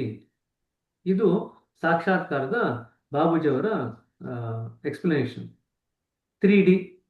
ಅದಕ್ಕೆ ಇಲ್ಲೆಲ್ಲ ನಿಮಗೆ 2D ಸಿನಿಮಾ ನೋಡಿ ನೋಡಿ ಸಾಕಾಗತ್ತೆ ಅಂತ ಬಾಬೂಜಿ ಅವರು ನಿಮಗೆ ಸೆಂಟರ್ನ ಕರ್ಕೊಂಡು ಹೋಗಿ 3D ಸಿನಿಮಾ ತೋರಿಸ್ತಾರೆ. ಅರ್ಥ ಆಯ್ತು? 3D ಸಿನಿಮಾ ಅಂತಂದ್ರೆ ಓ ಅಲ್ಲಿ ಸಿನಿಮಾ ಇದೆ ಅಂತ ಅನ್ಕೋಬೇಡ್ರಿ, ಅಲ್ಲಿ ಏನಿಲ್ಲ. ಅಲ್ಲಿ ಆದ್ರೆ 3D ಇದೆ. ಡ್ರೈ, ಡಂಬ್, ಡೆಸರ್ಟ್ ಸ್ಟೇಟ್ ಬರ್ಕೊಡ್ರಿ. 3D dry, dumb, desert state. Dry ಅಂದ್ರೆ ಒಣಗಿರೋದು, ಡಂಬ್ ಅಂದ್ರೆ ಮೂಕ ಸ್ಥಿತಿ, ಡೆಸರ್ಟ್ ಅಂದ್ರೆ ಮರುಭೂಮಿ. ಆ ರೀತಿಯಾದಂಥ ಸ್ಥಿತಿ ಇದೆ. ಪ್ರಕಾಶವನ್ನು ಹೊರಗಾಗಲಿ ಒಳಗಾಗಲಿ ವೀಕ್ಷಿಸುವುದು ಅಥವಾ ಅನುಭವ ಮಾಡುವುದು ಸಾಕ್ಷಾತ್ಕಾರವು ಅಲ್ಲವೇ ಅಲ್ಲ. ನನ್ನ ಅಭ್ಯಾಸದ ಮೊದಲು ನಾನು ಅನೇಕ ವೇಳೆ ಪ್ರಕಾಶವನ್ನು ನೋಡಿ ಅನುಭವ ಮಾಡಿದೆನು. ಆದರೆ ಅದು ನನ್ನ ಗುರಿಯಾಗಿಲ್ಲದಿಂದ ಕಾರಣ ನನ್ನ ಗುರುಗಳ ನಿರಂತರ ಸಹಾಯದಿಂದ ನಾನು ಮುಂದುವರೆದೆನು. ನಿಜವಾಗಿ ಅದು ಬದಲಾವಣೆ. ಹಾಗಾದರೆ ಇದು ಸಾಕ್ಷಾತ್ಕಾರ ಅಂತ ಏನು ಅಂತ ಮತ್ತೆ ಬರಿತಾ ಇದ್ದಾರೆ ಇವಾಗ. ನಿಜವಾಗಿ ಅದು ಬದಲಾವಣೆ ಹೊಂದದ ಸಂತತವಾದ ರುಚಿ ಇಲ್ಲದ ಸ್ಥಿತಿ. ಟೇಸ್ಟ್ಲೆಸ್ ಟೇಸ್ಟ್ ಅಂತ ಹೇಳ್ತಾರೆ. Tasteless state. ರುಚಿನೇ ಇಲ್ಲ ಅಲ್ಲಿ, ಏನೂ ರುಚಿ ಇಲ್ಲ. ಉಪ್ಪು, ಖಾರ, ಹುಳಿ ಯಾವುದೂ ಇಲ್ಲ ಅಲ್ಲಿ. ಸರಿ, ಅದಕ್ಕೆ ಡ್ರೈ ಆಗಿದೆ ಅಂತ ಹೇಳೋದು. ನಿಜವಾಗಿ ಅದು ಬದಲಾವಣೆ ಹೊಂದದ ಸಂತತವಾದ ರುಚಿ ಇಲ್ಲದ ಸ್ಥಿತಿ. ಅಲ್ಲಿ ಸ್ವಾರಸ್ಯವಿಲ್ಲ, ಆಕರ್ಷಣೆ ಇಲ್ಲ ಮತ್ತು ಜನಜನಿತವಾದ ಅರ್ಥದಲ್ಲಿ ಆನಂದವೂ ಇಲ್ಲ. ಇದನ್ನು ಸಂಗ್ ಎ ಬೇನಮಕ್ ಅಂದ್ರೆ ಕ್ಷಾರ ಗುಣವನ್ನು ತೆಗೆದ ಉಪ್ಪಿನ ಕಲ್ಲು. ಅಂದ್ರೆ ಉಪ್ಪಿನ ರುಚಿ ಇದೆಯಲ್ಲ, ಉಪ್ಪಿನ ರುಚಿನೇ ತೆಗೆದಿರ್ತಕ್ಕಂಥ ಉಪ್ಪಿನ ಕಲ್ಲು ಇತ್ತು ಅಂತಂದ್ರೆ ಹೇಗಿರುತ್ತೆ, ಆ ರೀತಿ ಇರುತ್ತೆ ನಿಜವಾದಂಥ ಸ್ಥಿತಿ, ಆ ಸಾಕ್ಷಾತ್ಕಾರದ ಸ್ಥಿತಿ ಎಂದು ಹೆಚ್ಚು ಸಮರ್ಪಕವಾಗಿ ವಿವರಿಸಬಹುದು. ಸಾಕ್ಷಾತ್ಕಾರದ ಪಡೆದ ಮನುಷ್ಯನು ಆಧ್ಯಾತ್ಮಿಕ ಕ್ಷೇತ್ರದಲ್ಲಿ ಹುಸಿಯಾಗದ ಇಚ್ಛೆಯನ್ನು ಬೆಳೆಸಿಕೊಳ್ಳುತ್ತಾನೆ. ಅಂಡ್ಲೈನ್ ಮಾಡ್ಕೊಳ್ರಿ. ಸಾಕ್ಷಾತ್ಕಾರ ಹಾಗಾದ್ರೆ ಮನುಷ್ಯನ ಹೇಗೆ ಗುರುತಿಸ್ತೀರಾ? ಯಾರಿಗೆ ಸಾಕ್ಷಾತ್ಕಾರ ಆಗಿದೆ ಅಂತ ನಿಮ್ಗೆ ಹೆಂಗೆ ಗೊತ್ತಾಗುತ್ತೆ? ಸಾಕ್ಷಾತ್ಕಾರ ಪಡೆದ ಮನುಷ್ಯನು ಆಧ್ಯಾತ್ಮಿಕ ಕ್ಷೇತ್ರದಲ್ಲಿ ಹುಸಿಯಾಗದ ಇಚ್ಛೆಯನ್ನು ಬೆಳೆಸಿಕೊಂಡಿರುತ್ತಾನೆ. ಅದು ನಿಮಗೆ ಚಿಹ್ನೆ, ಅದನ್ನು ನೋಡ್ಬೇಕು ಯಾರಲ್ಲಿ ಅದಿದೆ ಅಂತ. ಸರಿನಾ? ಇದಿಷ್ಟು ಕೂಡ ಸಂಗೆ ಬೇನಮಕ್ ಅಂದ್ರೆ ಸಾಕ್ಷಾತ್ಕಾರದ ಸ್ಥಿತಿ. ಅಂದ್ರೆ ಉಪ್ಪಿನಲ್ಲಿ ಆ ಕ್ಷಾರ ಗುಣವನ್ನು ತೆಗೆದಿದ್ರೆ ಅದು ಉಪ್ಪಿನ ರುಚಿಯನ್ನು ತೆಗೆದಿದ್ರೆ ಅದು ಸಂಗೆ ಬೇನಮಕ್. ನಮಕ್ ಅಂತಂದ್ರೆ ಉಪ್ಪು, ಬೇನಮಕ್ ಅಂದ್ರೆ ಉಪ್ಪಿನಲ್ಲಿ ಉಪ್ಪಿನ ಗುಣ ತೆಗೆದಿರತಕ್ಕಂಥದ್ದು, ಅದನ್ನ ಬೇನಮಕ್ ಅಂತ ಹೇಳ್ತೀವಿ ಉರ್ದುನಲ್ಲಿ. ಸಂಗೆ ಬೇನಮಕ್ ಅಂತಂದ್ರೆ ಆ ರೀತಿಯಾದಂಥ ಸ್ಥಿತಿ, ಅದಕ್ಕೆ ಸರಿಸಮನಾದ. ಸಂಗ್ ಅಂತಂದ್ರೆ ಉರ್ದುನಲ್ಲಿ ಸರಿಸಮನಾದ ಅಂತ. ಸೊ ಸಂಗೆ ಬೇನಮಕ್ ಅಂತಂದ್ರೆ ಆ ಉಪ್ಪಿನ ರುಚಿಯನ್ನು ತೆಗೆದಿರ್ತಕ್ಕಂಥ ಉಪ್ಪಿಗೆ ಸರಿಸಮನಾದಂಥ ಸ್ಥಿತಿಗೆ ನಾವು ಸಾಕ್ಷಾತ್ಕಾರ ಅಂತ ಹೇಳ್ತೀವಿ ಅಂತ. ಸರಿನಾ? ಅಲ್ಲಿ ಸ್ವಾರಸ್ಯವೂ ಇಲ್ಲ, ಆನಂದವೂ ಇಲ್ಲ, ಆಕರ್ಷಣೆಯೂ ಇಲ್ಲ, ರುಚಿ ಇಲ್ಲದ ಸ್ಥಿತಿ, ಬದಲಾವಣೆ ಹೊಂದದ ಸಂತತವಾದಂಥ ರುಚಿ ಇಲ್ಲದ ಸ್ಥಿತಿ. ಇದಿಷ್ಟು ಕೂಡ ಸಾಕ್ಷಾತ್ಕಾರವೆಂದರೇನು ಅಂತ ಕೇಳಿದಾಗ ಇದನ್ನು ಬರೀಬೇಕು. ಈಗ ಇಷ್ಟಕ್ಕೆ ಅದಕ್ಕೋಸ್ಕರ ಇಷ್ಟೆಲ್ಲ ನಾವು ವಿವರಣೆ ಕೊಟ್ಟು ಆನ್ಲೈನ್ ಮಾಡಿಸ್ತಾ ಇರೋದು. 3-4 ರೀತಿಯಲ್ಲಿ ಅದು ವಿವರಣೆ ಕೊಟ್ಟಿದ್ದಾರೆ. ಮೂಕ ಸ್ಥಿತಿ ಅಂತ ಮೊದಲು ಹೇಳಿದ್ರು. ಅದಾದ ಮೇಲೆ ನಿಜವಾಗಿ ಅದು ಬದಲಾವಣೆ ರಹಿತವಾದಂಥ ಹೊಂದದ ಸಂತತವಾದಂಥ ರುಚಿ ಇಲ್ಲದ ಸ್ಥಿತಿ ಅಂತ 2 ಹೇಳಿದ್ರು. 3ನೇದು ಅಲ್ಲಿ ಸ್ವಾರಸ್ಯ ಇಲ್ಲ, ಆಕರ್ಷಣೆ ಇಲ್ಲ ಮತ್ತು ಆನಂದವೂ ಇಲ್ಲ ಅಂತ ಹೇಳಿದ್ರು. 4ನೇದು ಅದು ಸಂಗ್ ಎ ಬೇನಮಕ್ನ ಸ್ಥಿತಿ, ಕ್ಷಾರ ಗುಣವನ್ನು ತೆಗೆದಿರ್ತಕ್ಕಂಥ ಉಪ್ಪಿನ ರುಚಿಯ ಸ್ಥಿತಿ. ಹಾಗಾದ್ರೆ ಸಾಕ್ಷಾತ್ಕಾರ ಬಂದಿರತಕ್ಕಂಥ ಮನುಷ್ಯನ ಗುರುತಿದೆಯೋ ಹಾಗೆ ಅವರಿಗೆ ಹುಸಿಯಾಗದ ಇಚ್ಛೆ ಬಂದಿರುತ್ತೆ. ಯಾವ ಕ್ಷೇತ್ರದಲ್ಲಿ? ಆಧ್ಯಾತ್ಮಿಕ ಕ್ಷೇತ್ರದಲ್ಲಿ ಹುಸಿಯಾಗದ ಇಚ್ಛೆ ಬಂದಿರುತ್ತೆ. ಸರಿನಾ? ಅನುಭವದ ಜ್ಞಾನವೇ ಸತ್ಯವಾದುದು. ಸಾಮಾನ್ಯವಾಗಿ ಪಂಡಿತರು ಸಾಕ್ಷಾತ್ಕಾರವನ್ನು ಕುರಿತು ಅಥವಾ ಅದರ ಸ್ಥಿತಿಗಳನ್ನು ಕುರಿತು ತಮ್ಮ ವಿದ್ಯೆಯ ಆಧಾರದ ಮೇಲೆ ತಮ್ಮ ಅಭಿಪ್ರಾಯಗಳನ್ನು ವ್ಯಕ್ತ ಮಾಡುತ್ತಾರೆ ಹೊರತು ತಮ್ಮ ಅನುಭವದ ಆಧಾರದ ಮೇಲಿಂದಲ್ಲ. ಆ ಕಾರಣದಿಂದ ಸಾಕ್ಷಾತ್ಕಾರವೆಂಬುದು ಈಗಿನ ಕಾಲದಲ್ಲಿ ಒಂದು ಕಲಾ ಚಾತುರ್ಯವಾಗಿದೆ ಎಂದು ಹೇಳಲು ನನಗೆ ಬಹಳ ವಿಷಾದವಾಗುತ್ತದೆ. ನಿಜಾಂಶವೆಂದರೆ ಸತ್ಯವೆಂಬುದು ಅವರವರ ಮಾನಸಿಕ ರುಚಿಗೂ ಕೌಶಲ್ಯಕ್ಕೂ ಅನುಸಾರವಾಗಿ ಅದರ ವರ್ಣಗಳನ್ನು ತೇಲಿಬಿಟ್ಟು ಬಹಳ ಆಳದಲ್ಲಿ ಮುಳುಗಿ ಹೋಗಿದೆ. ಅದರ ಫಲವಾಗಿ ಜನರು ಆ ವರ್ಣಚಿತ್ರಗಳ ಮೇಲೆ ತಮ್ಮ ಗಮನವನ್ನು ಹರಿಸುತ್ತಾರೆ ಮತ್ತು ಆಧ್ಯಾತ್ಮಿಕತೆಯೂ ಇಲ್ಲದ ಸತ್ಯವೂ ಅಲ್ಲದ ಸ್ಥಳದೆಡೆಗೆ ಹೋಗುತ್ತಾರೆ. ಯಾವುದರಿಂದ ಈಶ್ವರೀಯ ಜ್ಞಾನವು ಮನುಷ್ಯನಲ್ಲಿ ಉದ್ಬುದ್ಧವಾಗುತ್ತದೆಯೋ ಅಂಥ ನಿಜವಾದ ಅರ್ಥದಲ್ಲಿ ಸಾಕ್ಷಾತ್ಕಾರವನ್ನು ಪಡೆದ ಹೊರತು ಆ ವಿಷಯವನ್ನು ಮುಟ್ಟಲು ಯಾರಿಗೂ ಅಧಿಕಾರವಿರಬಾರದೆಂದು ನಾನು ನಂಬುತ್ತೇನೆ. ಈ ಸಮಸ್ಯೆಯ ಪರಿಹಾರಕ್ಕೆ ಸಾಧನೆಯ ಜೀವನವೇ ಬೇಕು. ಸೊ ಅನುಭವನೇ ಬೇಕು. ನಾವು ಸಾಧನೆ ಮಾಡ್ತಾ ಮಾಡ್ತಾನೆ ಅನುಭವದಿಂದ ನಾವು ಗಳಿಸ್ಕೋಬೇಕು. ಯಾವುದರಿಂದ ಈಶ್ವರೀಯ ಜ್ಞಾನವು ಮನುಷ್ಯನಲ್ಲಿ ಉದ್ಬುದ್ಧವಾಗುತ್ತದೆಯೋ ಅಂಥ ನಿಜವಾದ ಅರ್ಥದಲ್ಲಿ ಸಾಕ್ಷಾತ್ಕಾರವನ್ನು ಪಡೆದ ಹೊರತು ಆ ವಿಷಯವನ್ನು ಮುಟ್ಟಲು ಯಾರಿಗೂ ಅಧಿಕಾರವಿರಬಾರದೆಂದು ನಾನು ನಂಬುತ್ತೇನೆ. ಸರಿನಾ? ಸಾಕ್ಷಾತ್ಕಾರದ ಅವ್ಯಯ ಸ್ಥಿತಿ ಮತ್ತೊಂದು ವಿವರಣೆ ಕೊಡ್ತಿದ್ದಾರೆ. ಸಾಕ್ಷಾತ್ಕಾರವೆಂದರೆ ಅವ್ಯಯದ ಸ್ಥಿತಿ ಎಂದು ವಿವರಿಸಬಹುದು. ಇನ್ನೊಂದು ಡೆಫಿನೇಷನ್, ಆ ಸ್ಥಿತಿ ಸಾವಿರಾರು ವರ್ಷಗಳ ಅವಧಿಯಲ್ಲಿ ಯಾರೋ ಒಬ್ಬರಿಗೆ ಅನುಗ್ರಹ ರೂಪದಲ್ಲಿ ಬರುವುದು. ಆದರೆ ಯಾರಿಗೇ ಆಗಲಿ ಅದನ್ನು ಸಂಪೂರ್ಣ ಪಡೆದಿರುವ ಗುರು ಒಬ್ಬನು ದೊರೆತರೆ ಮತ್ತು ಅದರ ಬಗ್ಗೆ ತೀವ್ರ ಆಸಕ್ತಿಯನ್ನು ಆತುರವನ್ನು ಉಳ್ಳವನಾಗಿದ್ದರೆ ಅದು ಬಹಳ ಸುಲಭವಾಗಿ ಸಾಧ್ಯವಾಗುತ್ತದೆ. ಸೊ 2 ಕ್ರೈಟೀರಿಯಾ ಬೇಕು. ಅದರಲ್ಲಿ ನೆಲೆಸಿರ್ತಕ್ಕಂಥ ಗುರುನು ಸಿಗಬೇಕು, ಶಿಷ್ಯನಲ್ಲಿ ಅದರಲ್ಲಿ ನೆಲೆ ಆಗ್ಬೇಕು ಅಂತ ಅತೀವ ಆಸಕ್ತಿ ಇರಬೇಕು ಮತ್ತು ಆತುರ ಇರಬೇಕು. ಇದೆರಡೂ ಇದ್ದಾಗ ನಮಗೆ ಆ ಸಾಕ್ಷಾತ್ಕಾರದ ಸ್ಥಿತಿ ಸಿಗ್ಲಿಕ್ಕೆ ಸಾಧ್ಯ ಇದೆ. ಆದರೆ ಸತ್ ಎಂಬುದರ ಭಾವನೆ ಇರುವವರೆಗೂ ಅದು ಸಂಪೂರ್ಣ ಸಾಕ್ಷಾತ್ಕಾರವಲ್ಲ. ಆದ ಕಾರಣ ಆನಂದವೂ ಕೂಡ ಒಂದು ಕೊರತೆ ಎಂದು ಆಗುತ್ತದೆ. ಸೊ ಸತ್ತನ್ನು ದಾಟಿ ಹೋಗ್ಬೇಕು. ಯಾಕಂದ್ರೆ ಸತ್ ಚಿತ್ತ ಆನಂದ ಅಂತ ಹೇಳ್ತೀವಲ್ಲ, ಆ ಸ್ತರವನ್ನು ದಾಟಿ ಹೋಗ್ಬೇಕು, ಸತ್ವಗುಣವನ್ನು ದಾಟಿ ಹೋಗ್ಬೇಕು, ಆನಂದವನ್ನು ದಾಟಿ ಹೋಗ್ಬೇಕು. ಎಲ್ಲವನ್ನೂ ದಾಟಿ ಹೋದಾಗ ನಮಗೆ ನಿಜವಾಗಿ ಸಾಕ್ಷಾತ್ಕಾರದ ಸ್ಥಿತಿ ಸಿಗುತ್ತೆ. ಇಲ್ಲಿ ಜ್ಞಾಪಕ ಇದೆಯಾ? ನಾವು ಪರಮಪದಕ್ಕೆ ಹೋಗ್ತೀವಿ, ಪರತತ್ವಕ್ಕೆ ಹೋಗ್ತೀವಿ, ಪರತತ್ವದಲ್ಲಿ ಇರ್ತಕ್ಕಂಥ ಆನಂದವನ್ನು ಅನುಭವಿಸ್ತೀವಿ. ಅದನ್ನೂ ಮೀರಿ ಹೋದ ಮೇಲೆ ನಾವು ನಮ್ಮ ಗುರಿಯನ್ನು ಮುಟ್ಟಿದ್ದೀವಿ ಅಂತ. ಸೊ ರಿಯಾಲಿಟಿಗೆ ಹೋಗ್ತೀವಿ, ರಿಯಾಲಿಟಿಯಿಂದ ರಿಯಲ್ ಬ್ಲಿಸ್ಗೆ ಹೋಗ್ತೀವಿ, ರಿಯಲ್ ಬ್ಲಿಸ್ ಇಂದ ನಾವು ಅದನ್ನೂ ದಾಟಿ ಹೋಗಿ ಅದರ ಅರಿವು ಹೊರಟೋದಾಗ ನಾವು ನಮ್ಮ ಗುರಿಯನ್ನು ಮುಟ್ಟಿದ್ದೀವಿ. ಸಾಕ್ಷಾತ್ಕಾರವೆಂದರೆ ನಾನು ಮೊದಲೇ ತಿಳಿಸಬೇಕೆಂದು ಅನಂತರ ತಾವು ಪೂಜೆಯನ್ನು ಪ್ರಾರಂಭಿಸುತ್ತೇವೆ ಎಂದು ಜನರು ನನ್ನನ್ನು ಅನೇಕ ವೇಳೆ ಕೇಳುತ್ತಾರೆ. ಈ ಮಾತು ಶೇಕ್ಸ್ಪಿಯರ್ನ ಅಥವಾ ಮಿಲ್ಟನ್ನ ವಿಚಾರಗಳನ್ನು ಮೊದಲೇ ಅರ್ಥ ಮಾಡಿಕೊಳ್ಳುವನು, ನಂತರ ವರ್ಣಮಾಲೆಯನ್ನು ಕಲಿಯಲು ಪ್ರಾರಂಭಿಸುತ್ತೇನೆ ಎಂದು ಹೇಳಿದಂತೆ ಆಗುತ್ತದೆ. ಆಲ್ಫಾಬೆಟ್ಟೇ ಕಲಿದೀರಾ, ಶೇಕ್ಸ್ಪಿಯರ್ನ ಏನು ಅರ್ಥ ಮಾಡ್ಕೊಳ್ಳಿಕ್ಕೆ ಸಾಧ್ಯ? ಶೇಕ್ಸ್ಪಿಯರ್ ಬರ್ದಿರತಕ್ಕಂಥದ್ದನ್ನ, ಶೇಕ್ಸ್ಪಿಯರ್ ಬರ್ದಿದ್ದನ್ನು ಫಸ್ಟ್ ನಂಗೆ ಹೇಳ್ಕೊಡಿ, ಆಮೇಲೆ ನಾ ಬೇಕಾದ್ರೆ ಆಲ್ಫಾಬೆಟ್ ಕಲಿತೀನಿ ಅಂತ ಆಯ್ತು, ABCD ಕಲಿತೀನಿ ಅಂತ. ನಾನು ಮೊದಲು ದೇವರನ್ನು ಸಾಕ್ಷಾತ್ಕರಿಸಿಕೊಂಡು ಅನಂತರ ಅವನನ್ನು ಪೂಜಿಸಲು ಮೊದಲು ಮಾಡುತ್ತೇನೆ ಎಂದವರು. ನೀವು ಹುಡುಕುವ ವಸ್ತುವೇ ನಿಮ್ಮ ಕೈ ಸೇರಿದರೆ ಪೂಜೆಯನ್ನೇಕೆ ಮಾಡಬೇಕು? ದೇವರು ಆಲ್ರೆಡಿ ನಿಮಗೆ ಸಾಕ್ಷಾತ್ಕಾರ ಕೊಟ್ಟು ನಿಮ್ ಜೊತೆನೇ ಇರಬೇಕಾದ್ರೆ ಪೂಜೆ ಯಾಕೆ ಮಾಡಬೇಕು ದೇವರಿಗೆ? ತಾನು ಕೆಳಮಟ್ಟದಲ್ಲಿದ್ದೇನೆಂದು ಅರ್ಥ ಮಾಡಿಕೊಂಡಿರುವವನೇ ಮಾತ್ರ ಉನ್ನತಿಗೆ ಏರಬಲ್ಲನು. ಇದು ಅಂಡರ್ಲೈನ್ ಮಾಡ್ಕೊಳ್ರಿ. ಇದು ವಿನಮ್ರತೆ ಬೆಳೆಸ್ಕೊಳ್ಳೋ ಸ್ಥಿತಿ. ತಾನು ಕೆಳಮಟ್ಟದಲ್ಲಿ ಇರುವವನೆಂದು ಅರ್ಥ ಮಾಡಿಕೊಂಡಿರುವವನು ಮಾತ್ರ ಮೇಲಕ್ಕೆ ಏರಬಲ್ಲನು. ಭಾರತೀಯ ದರ್ಶನದ ಸಂಪ್ರದಾಯದಲ್ಲಿ ಆಧ್ಯಾತ್ಮಿಕ ಅತೃಪ್ತಿ ತಾತ್ವಿಕ ಪ್ರಯತ್ನದ ಪ್ರಾರಂಭಿಕ ಬಿಂದುವೊಂದು ಯೋಗ್ಯವಾಗಿ ನಿರ್ಣಯಿಸಲ್ಪಟ್ಟಿದೆ. ಎಷ್ಟೇ ತತ್ವ ಸಿಕ್ಕೊಂಡ್ರು ಕೂಡ, ಎಷ್ಟೇ ಸಂಸಾರದಲ್ಲಿ ಅನುಭವಿಸಿದ್ರು ಕೂಡ ನಮಗೆ ಒಂದು ರೀತಿಯಾದಂಥ ಅತೃಪ್ತ ಭಾವನೆ ಹೃದಯದಲ್ಲಿ ಮನೆ ಮಾಡಿರುತ್ತೆ. ಆ ಅತೃಪ್ತ ಸ್ಥಿತಿ ಇದೆಯಲ್ಲ, ಅತೃಪ್ತ ಸ್ಥಿತಿಯೇ ನಮ್ಮ ತಾತ್ವಿಕ ಪ್ರಯತ್ನ. ಅಂದ್ರೆ ಫಿಲಸಾಫಿಕಲ್ ಎಫರ್ಟ್ ಏನಿದೆ, ಆ ಫಿಲಸಾಫಿಕಲ್ ಎಫರ್ಟ್ ಹಾಕ್ತೀವಿ, ತದನಂತರ ನಾವು ಆಧ್ಯಾತ್ಮಕ್ಕೆ ಹೋಗ್ತೀವಿ. ನಮ್ಗೆ ಅತೃಪ್ತಿನೇ ಇಲ್ಲದೆ ಇದ್ರೆ ನಾವು ಯಾವುದಕ್ಕೂ ಪ್ರಯತ್ನನೇ ಪಡಲ್ಲ. ತತ್ವಶಾಸ್ತ್ರಕ್ಕೂ ಪ್ರಯತ್ನ ಪಡಲ್ಲ, ಆಧ್ಯಾತ್ಮಿಕತೆಗೂ ಪ್ರಯತ್ನ ಪಡಲ್ಲ. ನಮ್ಮ ಹೃದಯದಲ್ಲಿ ಮರೆ ಮಾರಿರತಕ್ಕಂಥ ಆಧ್ಯಾತ್ಮಿಕ ಅತೃಪ್ತಿ ಏನಿದೆ ಅದನ್ನು ನಮ್ಮನ್ನ ಪ್ರಚೋದನೆ ಮಾಡಿ ದೇವರೆಡೆಗೆ ಹೋಗ್ಲಿಕ್ಕೆ ನಮಗೆ ಪ್ರೋತ್ಸಾಹ ಮಾಡುತ್ತೆ. ವಿಭೂತಿ ಪುರುಷನ ಸಾನ್ನಿಧ್ಯದಲ್ಲಿ ಇರುವುದರಿಂದ ಈಗ ಸಾಕ್ಷಾತ್ಕಾರವು ಸುಲಭವಾಗಿದೆ. ಮುಕ್ತಿಯ ಬಿಂದುವಿನಿಂದ ಆಚೆಗೆ ಸಾಮಾನ್ಯವಾಗಿ ಜನರ ಯೋಚನೆ ಹೋಗುವುದಿಲ್ಲ. ಅದೇ ಮಾನವನು ಮುಟ್ಟಬಹುದಾದ ಅತ್ಯಂತಿಕ ಮಿತಿ ಎಂದು ಭಾವಿಸುತ್ತಾರೆ. ಅಂದ್ರೆ ಮುಕ್ತಿಯೇ ಪರಮ ಗುರಿ ಅಂತ ಅನ್ಕೊಳ್ತಾರೆ ಜನ. ಆದರೆ ಅದು ತಪ್ಪು ಕಲ್ಪನೆ. ಮುಕ್ತಿ ಎಂಬುದು ದೈವಿ ಪಥದಲ್ಲಿ ಬಹಳ ಕೆಳಮಟ್ಟದ ಸಿದ್ಧಿಗಳಲ್ಲಿ ಒಂದು. ಆದುದರಿಂದ ಅದು ಮಗು ಆಟವಾಡುವ ಆಟಿಕೆಯಂತೆ ಮಾತ್ರ ಇದೆ. ಯಾರಿಗೆ? ಯೋಗಿಗೆ ಆಟ ಆಡ್ತಕ್ಕಂಥ ಆಟಿಕೆ ತರ. ಮಗು ಆಟ ಆಡ್ತಲ್ವಾ, ಆಟದ ಸಾಮಾನು. ಯೋಗಿಗೆ ಮುಕ್ತಿ ಅನ್ನೋದು ಆಟದ ಸಾಮಾನು ತರ.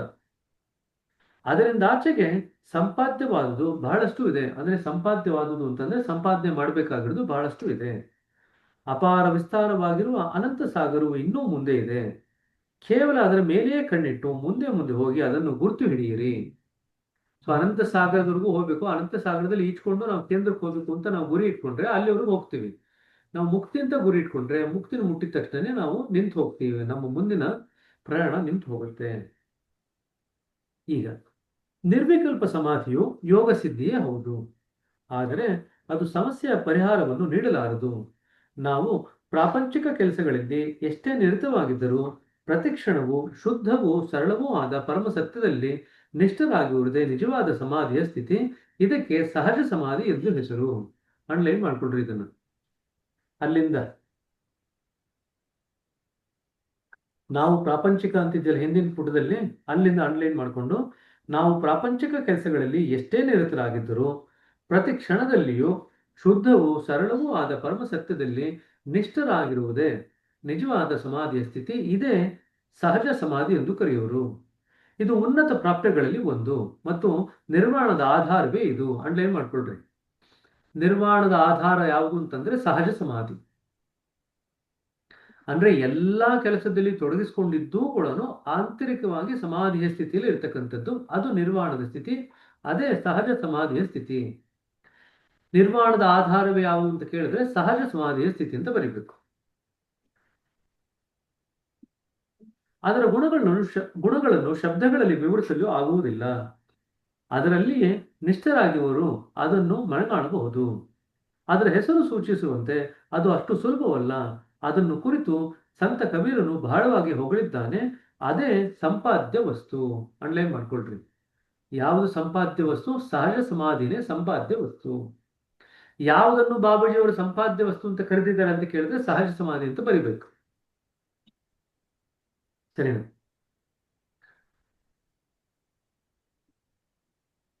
ಇಲ್ಲಿ ಒಂದೆರಡು ಪಾಯಿಂಟ್.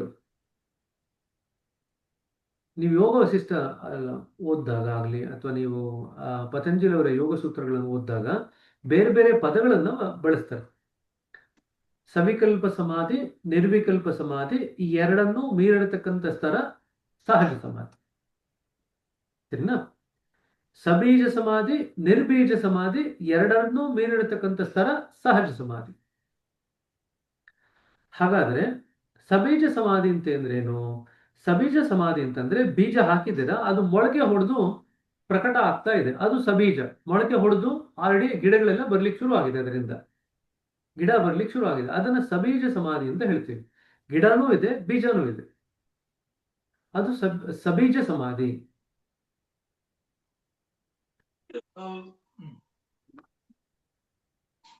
ಈಗ ಗಿಡ ಇನ್ನೂ ಬಂದಿಲ್ಲಪ್ಪ, ಬೀಜ ಮಾತ್ರ ಇದೆ, ಅದು ನಿರ್ಬೀಜ ಸಮಾಧಿ. ನಿರ್ಬೀಜ ಅಂತ ಹೇಳಿದ್ರು ಬೀಜ ಇದೆ, ಆದ್ರೆ ಇನ್ನೂ ಅದು ಮೊಳಕೆ ಹೊಡೆದಿಲ್ಲ. ಸರಿನಾ? ಇದನ್ನ ಬಿಟ್ರೆ ಮುಂದಕ್ಕೆ ಹೋಯ್ತು ಅಂತಂದ್ರೆ ಆ ಬೀಜದ ಸ್ಥಿತಿಯನ್ನು ದಾಟಿ ಹೋಯ್ತು ಅಂತಂದ್ರೆ ನಾವು ಸಹಜ ಸಮಾಧಿಯಲ್ಲಿ ಇರ್ತೀವಿ. ಸೊ ಇದನ್ನ ನಾವು ನಮ್ಮ ಒಂದು ಆಧ್ಯಾತ್ಮಿಕ ಪಥ ಇದೆಯಲ್ಲ ಅದಕ್ಕೆ ಹೋಲಿಸ್ಕೊಂಡ್ರೆ ಆ ಕ್ಷೋಭ ಇದೆಯಲ್ಲ, ಆ ಕ್ಷೋಭ ನಮಗೆ ಬೀಜ, ಸಬೀಜದ ಸಮಾಧಿ. ಕ್ಷೋಭದಿಂದ ಹೊರಗಡೆ ಬರ್ತಕ್ಕಂಥ ಏನ್ ಪ್ರಪಂಚ ಇದೆಯಲ್ಲ, ಪ್ರಪಂಚದ ಅರಿವಿಟ್ಕೊಂಡು ನಾವು ಸಮಾಧಿ ಇತ್ತು ಅಂತಂದ್ರೆ ಅದು ಸಬೀಜ ಸಮಾಧಿ. ಕ್ಷೋಭ ನಿರ್ಬೀಜ ಸಮಾಧಿ. ನಾವು ಅವೆರಡನ್ನೂ ದಾಟಿ ಹೋಗಿ ಮೂಲದಲ್ಲಿ ನಿಂತಾಗ ಅದು ನಮಗೆ ಸಹಜ ಸಮಾಧಿ. ಸರಿನಾ? ಇನ್ನೊಂದು ದೃಷ್ಟಿನ ಹೇಳಿದ್ರೆ ಸವಿಕಲ್ಪ ಸಮಾಧಿ, ನಿರ್ವಿಕಲ್ಪ ಸಮಾಧಿ. ಸವಿಕಲ್ಪ ಅಂತಂದ್ರೆ ಜಗತ್ತಿನಲ್ಲಿ ಇರ್ತಕ್ಕಂಥ ವಸ್ತುಗಳನ್ನೆಲ್ಲ ನಾವು ರೂಪಗಳಲ್ಲಿ ನೋಡಿಕೊಂಡು ಆ ರೂಪದ ಅನುಭವ ಪಟ್ಕೊಂಡು ನಾವು ಸಹಜ ಸಮಾಧಿಯಲ್ಲಿ ಇರ್ತೀವಿ, ನಾವು ಸಮಾಧಿಯಲ್ಲಿ ಇರ್ತೀವಿ. ಅದನ್ನ ಸಬೀಜ ಸಮಾಧಿ, ಸವಿಕಲ್ಪ ಸಮಾಧಿ. ಕಲ್ಪ ಅಂತಂದ್ರೆ ರೂಪ ಅಂತ ಇಟ್ಕೊಳ್ರಿ. ನಾವು ಕಲ್ಪನೆ ಮಾಡ್ಕೊಂಡಾಗ ನಾವು ರೂಪನ ಕಲ್ಪನೆ ಮಾಡ್ಕೊಳ್ತೀವಲ್ವಾ. ಕಲ್ಪ ಅಂತಂದ್ರೆ ಅಲ್ಲಿ ಕಲ್ಪನೆ ಅನ್ನೋ ಪದಕ್ಕೆ ಅರ್ಥ ತಗೊಳ್ರಿ. ಸವಿಕಲ್ಪ ಅಂತಂದ್ರೆ ಕಲ್ಪ ಅಂತಂದ್ರೆ ಕಲ್ಪನೆ ಅಂತ ತಗೊಂಡಾಗ ರೂಪಗಳನ್ನೆಲ್ಲ ನಾವು ಕಲ್ಪನೆ ಮಾಡಿಕೊಂಡು ಅದರ ಜೊತೆಯಾಗಿ ಸಮಾಧಿಯಲ್ಲಿ ಇತ್ತು ಅಂತಂದ್ರೆ ಅದು ಸವಿಕಲ್ಪ ಸಮಾಧಿ. ರೂಪಗಳನ್ನೆಲ್ಲ ದಾಟಿ ಹೋಗಿ ಒಂದು ಆಂತರದಲ್ಲಿ ಮತ್ತೊಂದು ಸ್ಥಿತಿಯಲ್ಲಿ ನೆಲೆ ನಿಂತು ರೂಪಗಳನ್ನೆಲ್ಲ ದಾಟಿರೋದ್ರಿಂದ ಅಲ್ಲಿ ಯಾವುದೇ ರೂಪ ಇರಲ್ಲ. ಅದನ್ನ ನಾವು ನಿರ್ವಿಕಲ್ಪ ಸಮಾಧಿ ಅಂತ ಕರಿತೀವಿ, ಎರಡನೇ ಸ್ಥಳ. ಆದ್ರೆ ರೂಪ ಮತ್ತು ರೂಪ ಇಲ್ಲದಿರೋ ಎರಡರ ಸ್ಥಿತಿಯ ಅರಿವನ್ನೂ ದಾಟಿ ಹೋಗಿ ಇದ್ದಾಗ ಅದನ್ನು ನಾವು ಸಹಜ ಸಮಾಧಿ ಅಂತ ಕರಿತೀವಿ.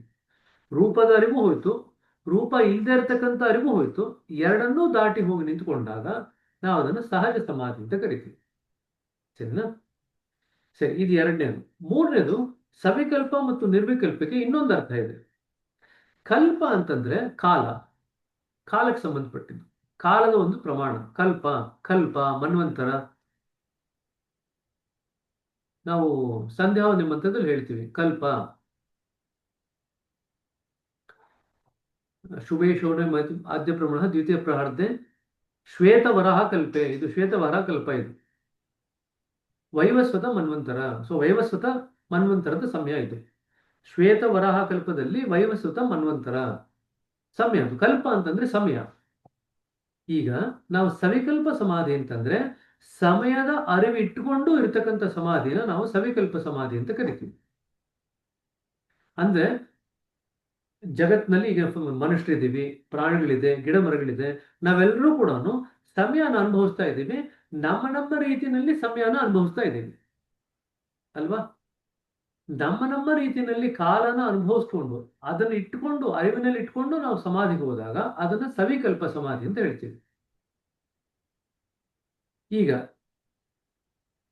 ಮನುಷ್ಯ ಸ್ತರ ಅಥವಾ ಪ್ರಾಣಿಯ ಸ್ತರ, ಗಿಡ ಮರದ ಸ್ತರವನ್ನೆಲ್ಲ ದಾಟಿ ವ್ಯಕ್ತ ಪ್ರಪಂಚ, ಅವ್ಯಕ್ತ ಪ್ರಪಂಚ ಅಂತ ಎರಡಿದೆ. ಪ್ರಪಂಚದಲ್ಲಿ ಎರಡು ಭಾಗ ಇದೆ, ವ್ಯಕ್ತ ಪ್ರಪಂಚ, ಅವ್ಯಕ್ತ ಪ್ರಪಂಚ. ಎರಡರಲ್ಲೂ ಕಾಲ ಇದೆ. ವ್ಯಕ್ತ ಪ್ರಪಂಚದಲ್ಲಿ ಕಾಲವನ್ನು ಅನುಭವಿಸ್ತಾ ನಾವು ಸಮಾಧಿಯಲ್ಲಿ ನೆಲೆ ನಿಂತು ಅಂತಂದ್ರೆ ಅದನ್ನ ನಾವು ಸವಿಕಲ್ಪ ಸಮಾಧಿ ಅಂತ ಕರಿತೀವಿ. ಅವ್ಯಕ್ತದ ಪ್ರಪಂಚದಲ್ಲಿ ಅಲ್ಲಿ ಹೋಗಿ ನಾವು ಕಾಲವನ್ನು ಅನುಭವಿಸ್ಕೊಳ್ತಾ ಸಮಾಧಿಯಲ್ಲಿ ನಿಂತು ಅಂತಂದ್ರೆ ಅದನ್ನ ನಿರ್ವಿಕಲ್ಪ ಸಮಾಧಿ ಅಂತ ಕರಿತೀವಿ. ಪ್ರಪಂಚಕ್ಕೆ ಎರಡು ಭಾಗ ಉಂಟು, ವ್ಯಕ್ತ ಭಾಗ, ಅವ್ಯಕ್ತ ಭಾಗ. ವ್ಯಕ್ತ ಭಾಗದಲ್ಲಿ ಇರತಕ್ಕಂಥ ಕಾಲವನ್ನು ಅನುಭವಿಸ್ಕೊಂಡು ನಾವು ಸಮಾಧಿಯಲ್ಲಿ ನೆಲೆ ನಿಂತು ಅಂತಂದ್ರೆ ಅದು ಸವಿಕಲ್ಪ ಸಮಾಧಿ. ಅವ್ಯಕ್ತ ಭಾಗದ ಸಮಯವನ್ನು ಅನುಭವಿಸ್ತಾ ನಾವು ಸಮಾಧಿಯಲ್ಲಿ ಅವ್ಯಕ್ತ ಭಾಗದಲ್ಲಿ ಇರತಕ್ಕಂಥ ಕಾಲವನ್ನು ಅನುಭವಿಸ್ತಾ, ಸಮಯವನ್ನು ಅನುಭವಿಸ್ತಾ ನಾವು ಸಮಾಧಿಯಲ್ಲಿ ನೆಲೆ ನಿಂತು ಅಂತಂದ್ರೆ ಅದನ್ನ ನಿರ್ವಿಕಲ್ಪ ಸಮಾಧಿ ಅಂತ ಕರಿತೀವಿ. ಎರಡೂ ಸ್ಥಳದ ಕಾಲವನ್ನು ಬೇರಿರತಕ್ಕಂಥ ಸ್ಥಿತಿಗೆ ಹೋಗಿ ನಾವು ನೆಲೆ ನಿಂತಾಗ ಅದನ್ನ ನಾವು ಸಹಜ ಸಮಾಧಿ ಅಂತ ಕರಿತೀವಿ. ಅಂದ್ರೆ ಕಾಲದ ಮಿತಿ ಏನಿದೆ ಅದನ್ನು ದಾಟಿ ಹೋಗಿರ್ತೀವಿ. We have crossed time. ಸಮಯ ಪ್ರಜ್ಞೆ ಅಂತ ಏನಿದೆ, ಸಮಯ ಪ್ರಜ್ಞೆಯನ್ನು ದಾಟಿ ಹೋಗಿ ನೆಲೆ ನಿಂತಾಗ ಅದನ್ನು ನಾವು ಸಹಜ ಸಮಾಧಿ ಅಂತ ಕರಿತೀವಿ. ಇದು ಅರ್ಥ ಆಯ್ತಾ? ಮೂರು: ಸಬೀಜ ಸಮಾಧಿ, ನಿರ್ಬೀಜ ಸಮಾಧಿ, ಸವಿಕಲ್ಪ ಸಮಾಧಿ, ನಿರ್ವಿಕಲ್ಪ ಸಮಾಧಿ. ಸವಿಕಲ್ಪ ಸಮಾಧಿ, ನಿರ್ವಿಕಲ್ಪ ಸಮಾಧಿಗೆ ಎರಡು ಅರ್ಥ ಉಂಟು. ಅಲ್ಲಿ ಸವಿಕಲ್ಪ ಅಂತಂದ್ರೆ ರೂಪ ಅಂತಾನೂ ತಗೋಬಹುದು, ಸವಿಕಲ್ಪ ಅಂದ್ರೆ ಅಲ್ಲಿ ಅದನ್ನ ಕಾಲ ಅಂತಾನೂ ತಗೋಬಹುದು. ಸೊ ಮೂರಾಯ್ತು. ಇದಿಷ್ಟನ್ನೂ ದಾಟಿ ಹೋಗಿ ನಿಂತಾಗ ನಾವು ಅದನ್ನ ಸಹಜ ಸಮಾಧಿ ಅಂತ ಕರಿತೀವಿ. ಸಾಕ್ಷಾತ್ಕಾರಕ್ಕೆ ಅನೇಕ ಮಾರ್ಗಗಳು, ಅಭ್ಯಾಸಗಳು ವಿಧಿಸಲ್ಪಟ್ಟಿದೆ. ಅವುಗಳಲ್ಲಿ ಬಹಳ ಶೀಘ್ರವಾಗಿಯೂ ಖಚಿತವಾಗಿಯೂ ನಮಗೆ ಜಯವನ್ನು ದೊರಕಿಸುವುದನ್ನು ನಾವು ಆರಿಸಿಕೊಳ್ಳಬೇಕು. ಈಗ ಅದು ಯಾವುದೆಂಬುದನ್ನು ಪ್ರತಿಯೊಬ್ಬನು ತನ್ನಷ್ಟಕ್ಕೆ ತಾನೇ ನಿರ್ಣಯಿಸಲಿ.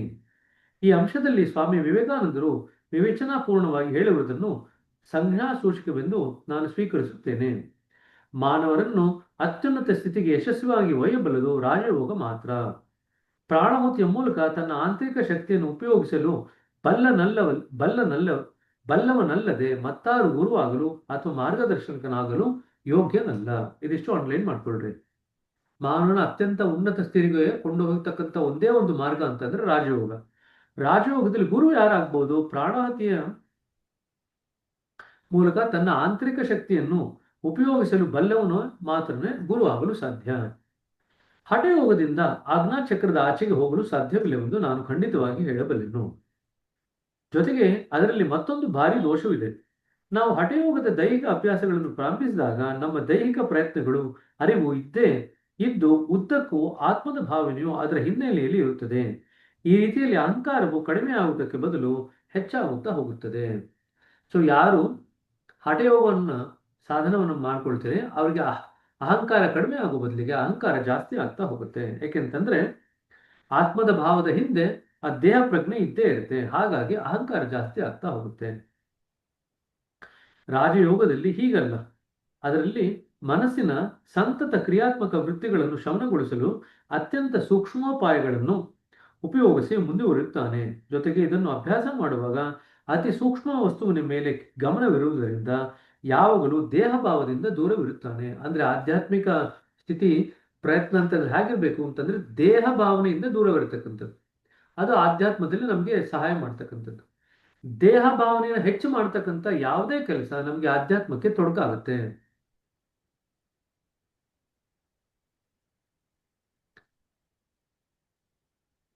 ದೇಹ ಭಾವನೆಯನ್ನ ಹೆಚ್ಚು ಮಾಡ್ತಕ್ಕಂಥ ಯಾವುದೇ ಕೆಲಸ ನಮಗೆ ಆಧ್ಯಾತ್ಮಕ್ಕೆ ತೊಡಕಾಗುತ್ತೆ. ಏಕೆಂತಂದ್ರೆ ಅದು ನಮಗೆ ಅಹಂಕಾರವನ್ನು ಬೆಳೆಸುತ್ತೆ.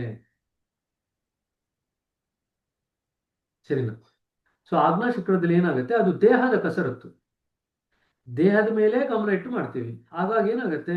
ದೇಹದ ಮೇಲೆ ಗಮನ ಇಟ್ಟು ಮಾಡೋದ್ರಿಂದ ಅಹಂಕಾರ ಜಾಸ್ತಿ ಆಗುತ್ತೆ. ತಿಳಿಯಾಗೋ ಬದಲಿಗೆ ಅಹಂಕಾರ ಜಾಸ್ತಿ ಆಗುತ್ತೆ. ಇದು ಎಂಥದ್ದು ನಮ್ಮ ಹಠಯೋಗದ ಒಂದು ಕೊರತೆ. ಹಠಯೋಗ ಯಾರು ಅಭ್ಯಾಸ ಮಾಡ್ತಾರೆ ಅವರು ಇದರಲ್ಲಿ ಸಿಕ್ಕಾಕೊಳ್ತಾರೆ. ಲಿಬರೇಷನ್ವರೆಗೂ ಹೋಗ್ಬೋದು, ಆಜ್ಞಾಚಕ್ರದವರೆಗೂ ಹೋಗ್ಬೋದು, ಆದ್ರೆ ಅಹಂಕಾರದಿಂದ ತುಂಬ ಹೋಗಿರ್ತಾರೆ. ಅದಕ್ಕಿಂತ ಮುಂದಕ್ಕೆ ಹೋಗ್ಲಿಕ್ಕೆ ಆಗಲ್ಲ. ಯಾಕಂದ್ರೆ ಮನೋಮಂಡಲ ಅಂತಂದ್ರೆ ಅಹಂಕಾರವನ್ನು ತಿಳಿಗೊಳಿಸ್ತಾ ಹೋಗ್ಬೇಕು. ನೀವು ಹಠಯೋಗ ಮಾಡ್ತಾ ಮಾಡ್ತಾ ದೇಹದ ಮೇಲೆ ಕಸರತ್ತು ಮಾಡ್ತಾ ಮಾಡ್ತಾ ದೇಹದ ಮೇಲೆ ಗಮನ ಇಟ್ಟು ನೀವು ಸಾಧನೆ ಮಾಡ್ತಾ ಮಾಡ್ತಾ ಕಾಲಕ್ರಮೇಣದಲ್ಲಿ ಏನಾಗುತ್ತೆ? ನಮಗೆ ದೇಹ ಭಾವನೆ ಜಾಸ್ತಿ ಬೆಳೆದು ಅಹಂಕಾರ ಜಾಸ್ತಿ ಆಗ್ತಾ ಹೋಗುತ್ತೆ. ನಾವು ಆಜ್ಞಾಚಕ್ರದಿಂದ ಮುಂದಕ್ಕೆ ಹೋಗ್ಲಿಕ್ಕೆ ವಿಫಲರಾಗ್ತೀವಿ. ಯಾಕೆಂತಂದ್ರೆ ಅಹಂಕಾರ ಜಾಸ್ತಿ ಆಗಿರುತ್ತೆ ನಾವು ಕೆಟ್ಕೊಳ್ರಿ. ಸೊ ಹಾಗಾಗಿ ಆಜ್ಞಾಚಕ್ರ ನಿಮ್ಮನ್ನೇ ಮುಕ್ತಿವರೆಗೂ ಕರ್ಕೊಂಡು ಹೋಗ್ಬೋದು. ಮುಕ್ತಿಗಿಂತ ಮುಂದೆ ಕರ್ಕೊಂಡು ಹೋಗ್ಲಿಕ್ಕೆ ಸಾಧ್ಯವಿಲ್ಲ ಹಠಯೋಗ. ಸರಿನಾ? ಸೂಕ್ಷ್ಮ ವಸ್ತುವನ್ನು ಸಾಕ್ಷಾತ್ಕಾರ ಮಾಡಿಕೊಳ್ಳುವ ಸಲುವಾಗಿ ಅಷ್ಟೇ ಸೂಕ್ಷ್ಮವೂ ನಯವೂ ಆದ ಸಾಧನಗಳನ್ನೇ ಉಪಯೋಗಿಸಬೇಕು. ಸರಳ ಸಮಸ್ಯೆಯ ಪರಿಹಾರಕ್ಕಾಗಿ ಜಟಿಲ ಕ್ರಮಗಳನ್ನು ಉಪಯೋಗಿಸಿದರೆ ತೊಂದರೆ ಉಂಟಾಗುತ್ತದೆ. ಬೇರೆ ಮಾತುಗಳಲ್ಲಿ ಹೇಳುವುದಾದರೆ ಒಂದು ಸಣ್ಣ ಹೊಲಿಗೆಯ ಸೂಜಿಯನ್ನು ಎತ್ತಿಕೊಡಲು ದೊಡ್ಡ ಕ್ರೇನ್ ಎಂಬ ಯಂತ್ರವನ್ನು ಉಪಯೋಗಿಸಿದಂತೆ. ಈಶ್ವರನು ಸರಳನಾಗಿರುವುದರಿಂದ ಸರಳ ಸಾಧನೆಗಳಿಂದ ಪಡೆಯಬಹುದು. ಆದುದರಿಂದ ಆತನನ್ನು ಸಾಕ್ಷಾತ್ಕರಿಸಿಕೊಳ್ಳಲು ನಮ್ಮ ಇಚ್ಛೆ, ಕ್ರಿಯೆ, ವಾತಾವರಣಗಳಿಂದ ಸೃಷ್ಟಿಸಿಕೊಂಡಿರುವ ವಸ್ತುಗಳಿಂದ ನಾವು ಬಿಡುಗಡೆ ಹೊಂದಲು ಸಮರ್ಥರಾಗುವಂಥ ಪದ್ಧತಿಗಳನ್ನು ಅನುಸರಿಸಬೇಕು. ಸೊ ಈಶ್ವರನ ಸಾಕ್ಷಾತ್ಕಾರ ಮಾಡ್ಕೋಬೇಕು ಅಂದ್ರೆ ಯಾವ ಪದ್ಧತಿ ಹೋಗ್ಬೇಕು? ನಮ್ಮ ಇಚ್ಛೆ, ಕ್ರಿಯೆ ಮತ್ತು ವಾತಾವರಣಗಳಿಂದ ಸೃಷ್ಟಿಸಿಕೊಂಡಿರುವ ವಸ್ತುಗಳಿಂದ ನಾವು ಬಿಡುಗಡೆ ಹೊಂದಬೇಕು. ಇದಾಗಬೇಕಾಗಿರೋದು ಏನು? ನಮ್ಮ ಇಚ್ಛೆ, ನಮ್ಮ ವಸ್ತು, ಕ್ರಿಯೆ ಮತ್ತು ವಾತಾವರಣ. ಇಚ್ಛೆ, ಕ್ರಿಯೆ ಮತ್ತು ವಾತಾವರಣಗಳಿಂದ ಸೃಷ್ಟಿಸಿಕೊಂಡಿರುವ ವಸ್ತುಗಳಿಂದ ನಾವು ಬಿಡುಗಡೆ ಆಗಬೇಕು. ಆಗ ನಾವು ಈಶ್ವರ ಸಾಕ್ಷಾತ್ಕಾರ ಹೊಂದಲು ಸಾಧ್ಯ. ನಮ್ಮ ವಿಚಾರಗಳನ್ನೆಲ್ಲ ವ್ಯವಸ್ಥೆಗೊಳಿಸಬೇಕು ಮತ್ತು ನಮ್ಮ ವೈಯಕ್ತಿಕ ಮನಸ್ಸು ತನ್ನ ಹೊರೆಯಿಂದ ಸ್ವತಂತ್ರವಾಗಬೇಕು.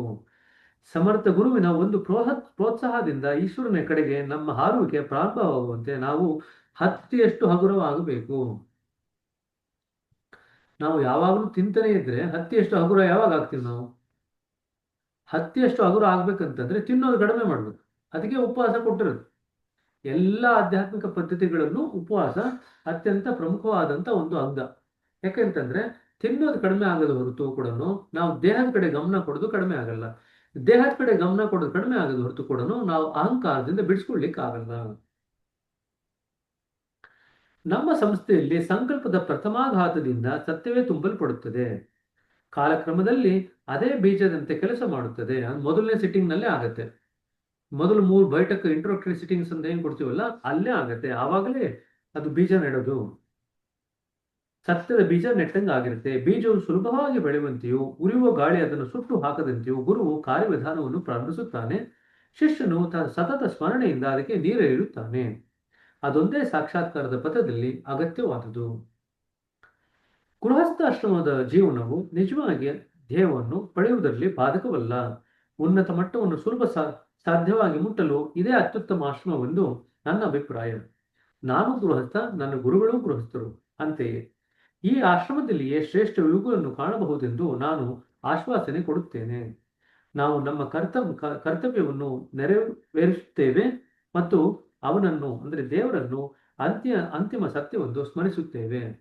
ಸಂಸಾರನೂ ಮಾಡ್ತೀವಿ, ದೇವರನ್ನು ಸ್ಮರಿಸ್ಕೊಳ್ತಾ ಇರ್ತೀವಿ, ಜೊತೆಯಾಗಿ ದೇವರನ್ನು ಸ್ಮರಿಸ್ಕೊಳ್ತಾ ಇರ್ತೀವಿ.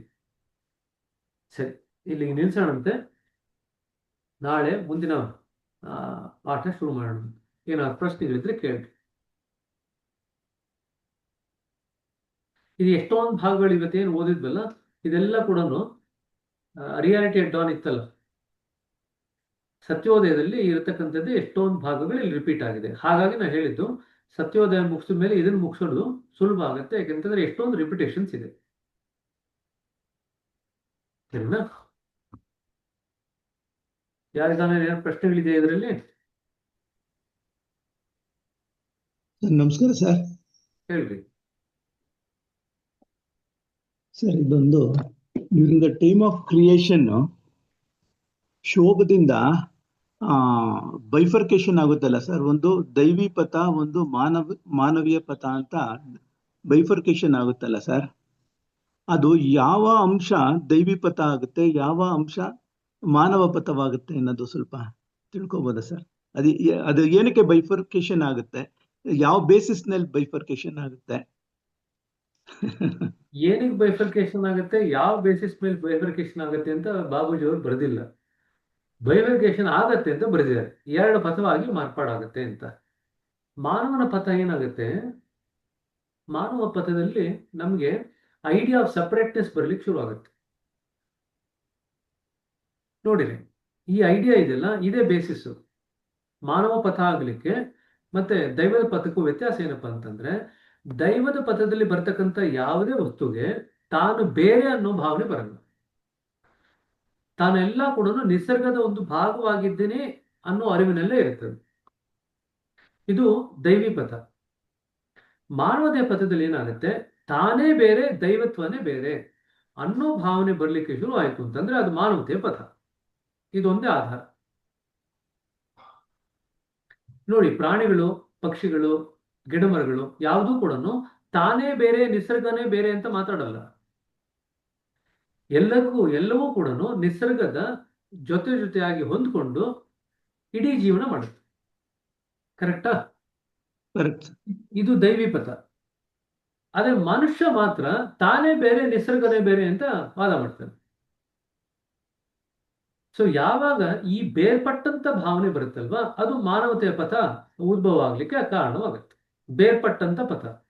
ಹಾಗಾಗಿ ಈಗ ಯಾವ ಮನುಷ್ಯ ತಾನು ಬೇರೆ ಇಲ್ಲ, ನಿಸರ್ಗದ ಬೇರೆ ಇಲ್ಲ. ನಾವು 4ನೇ ನಿಯಮ ಓದಿದ್ವಿ, ಜೀವನವನ್ನು ಸರಳೀಗೊಳಿಸಿ ನಿಸರ್ಗದ ಪ್ರಕಾರನೇ ಇರ್ಲಿಕ್ಕೆ, ಜೀವನ ಮಾಡ್ಲಿಕ್ಕೆ ನೀವು ಜೀವನವನ್ನು ಆ ರೀತಿಯಾಗಿ ರೂಪಿಸ್ಕೊಳ್ಳಿ ಅಂತ ಬರೀತಾರೆ.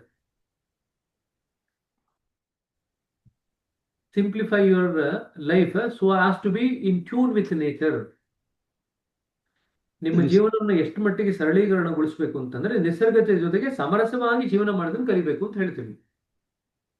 ಹಾಗಾದ್ರೆ ನಿಸರ್ಗ ಜೊತೆಗೆ ಸಮರಸವಾಗಿ ಜೀವನ ಮಾಡ್ಲಿಕ್ಕೆ ಶುರು ಮಾಡಿದಾಗ ಯಾವ ಐಡಿಯಾ ಬಿಟ್ಕೊಡ್ತಾ ಇದ್ದೀವಿ?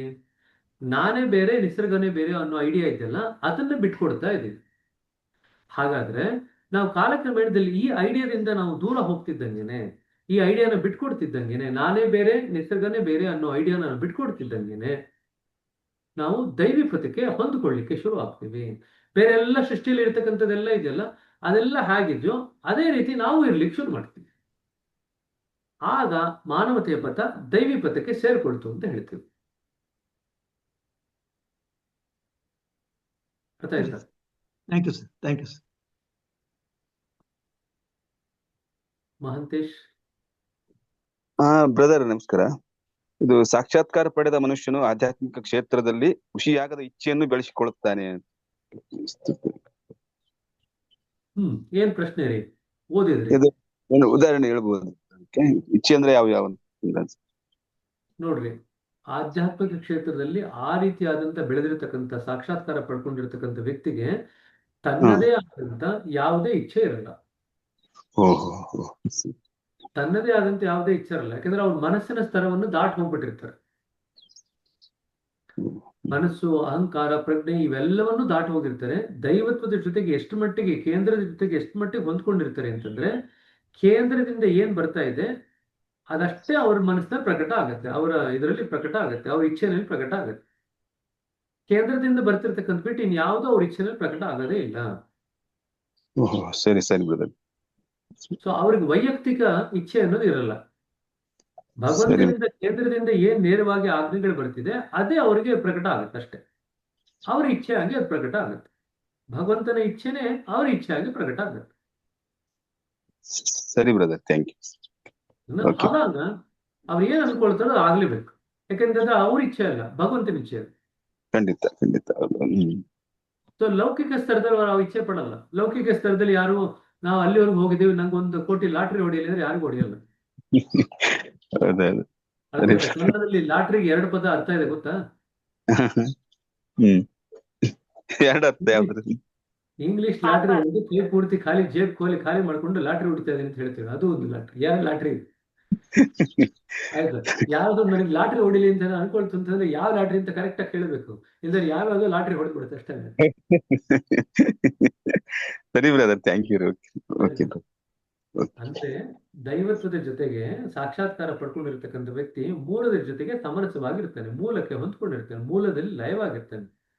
ಸೊ ಮೂಲದಿಂದ ಬರ್ತಕ್ಕಂಥ ಆಜ್ಞೆಗಳಷ್ಟೇ ಅವರಿಗೆ ಪ್ರಕಟ ಆಗುತ್ತೆ. ಬೇರೆ ಯಾವುದು ವೈಯಕ್ತಿಕ ಇಚ್ಛೆಗಳವರಲ್ಲಿ ಇರ್ಲಿಕ್ಕೆ ಸಾಧ್ಯ ಇಲ್ಲ. ಸರಿ brother, okay brother, thank you, ನಮಸ್ತೆ. ಹಾಗಾಗಿ ನೀವು ಗುರುಗಳನ್ನು ಹೋಗಿ ಈ ಲೌಕಿಕ ಸ್ತರದಲ್ಲಿ ಅದನ್ನ ಮಾಡ್ಕೊಡಿ, ನಂಗೆ ಇದನ್ನ ಮಾಡ್ಕೊಡಿ ಅಂತಂದ್ರೆ ಗುರುಗಳನ್ನೇ ನೀವು ತೊಂದರೆಗೆ ಈಡು ಮಾಡ್ತಾ ಇದ್ದೀರಿ. ಗುರುಗಳಿಗೆ ಕಷ್ಟ ಕೊಡ್ತಾ ಇದ್ದಾರೆ. ಅದ್ ಮಾಡ್ಕೊಡಿ, ಇದು ಮಾಡ್ಕೊಡಿ ಅಂತ ಕೇಳಿದ್ರೆ ಗುರುಗಳನ್ನ. ಲೌಕಿಕ ಸ್ತರದಲ್ಲಿ ನಾವು ಯಾವುದನ್ನು ಗುರುಗಳಿಗೆ ಕೇಳಬಾರ್ದು. ಅದು ಸಭ್ಯತೆ ವಿರುದ್ಧವಾಗಿದೆ ಅಂತ ಹೇಳ್ತೀವಿ. ಅದಕ್ಕೇನು ಲೌಕಿಕ ಸ್ತರದಲ್ಲಿ ಏನೇ ಗುರುಗಳನ್ನ ಅಥವಾ ದೇವರನ್ನ ಕೇಳ್ಕೊಂಡ್ರೆ ಅದು ಸಭ್ಯತೆಯ ವಿರುದ್ಧವಾಗಿದೆ. ಸಭ್ಯತೆಗೆ ವಿರುದ್ಧವಾಗಿದೆ. ಸಭ್ಯತೆಯ ನಡೆಯಲ್ಲಿ ನಾವು ಗುರುಗಳಿಗೆ ಯಾವುದನ್ನೂ ಕೇಳಲಿಕ್ಕೆ ಹೇಳ್ಬಾರ್ದು. ಆಧ್ಯಾತ್ಮಿಕವಾಗಿ ಪ್ರಗತಿ ಆಗ್ಲಿಕ್ಕೆ ಏನ್ ಬೇಕೋ ಅದನ್ನ ಮಾಡುವ ಒಂದು ಆಸೆ ಇಟ್ಕೊಂಡಿರ್ಬೇಕು ಹೊತ್ತು ಕೂಡ, ಬೇರೆ ಏನನ್ನು ನಾವು ಕೇಳಲಿಕ್ಕೆ ಆಗಲ್ಲ.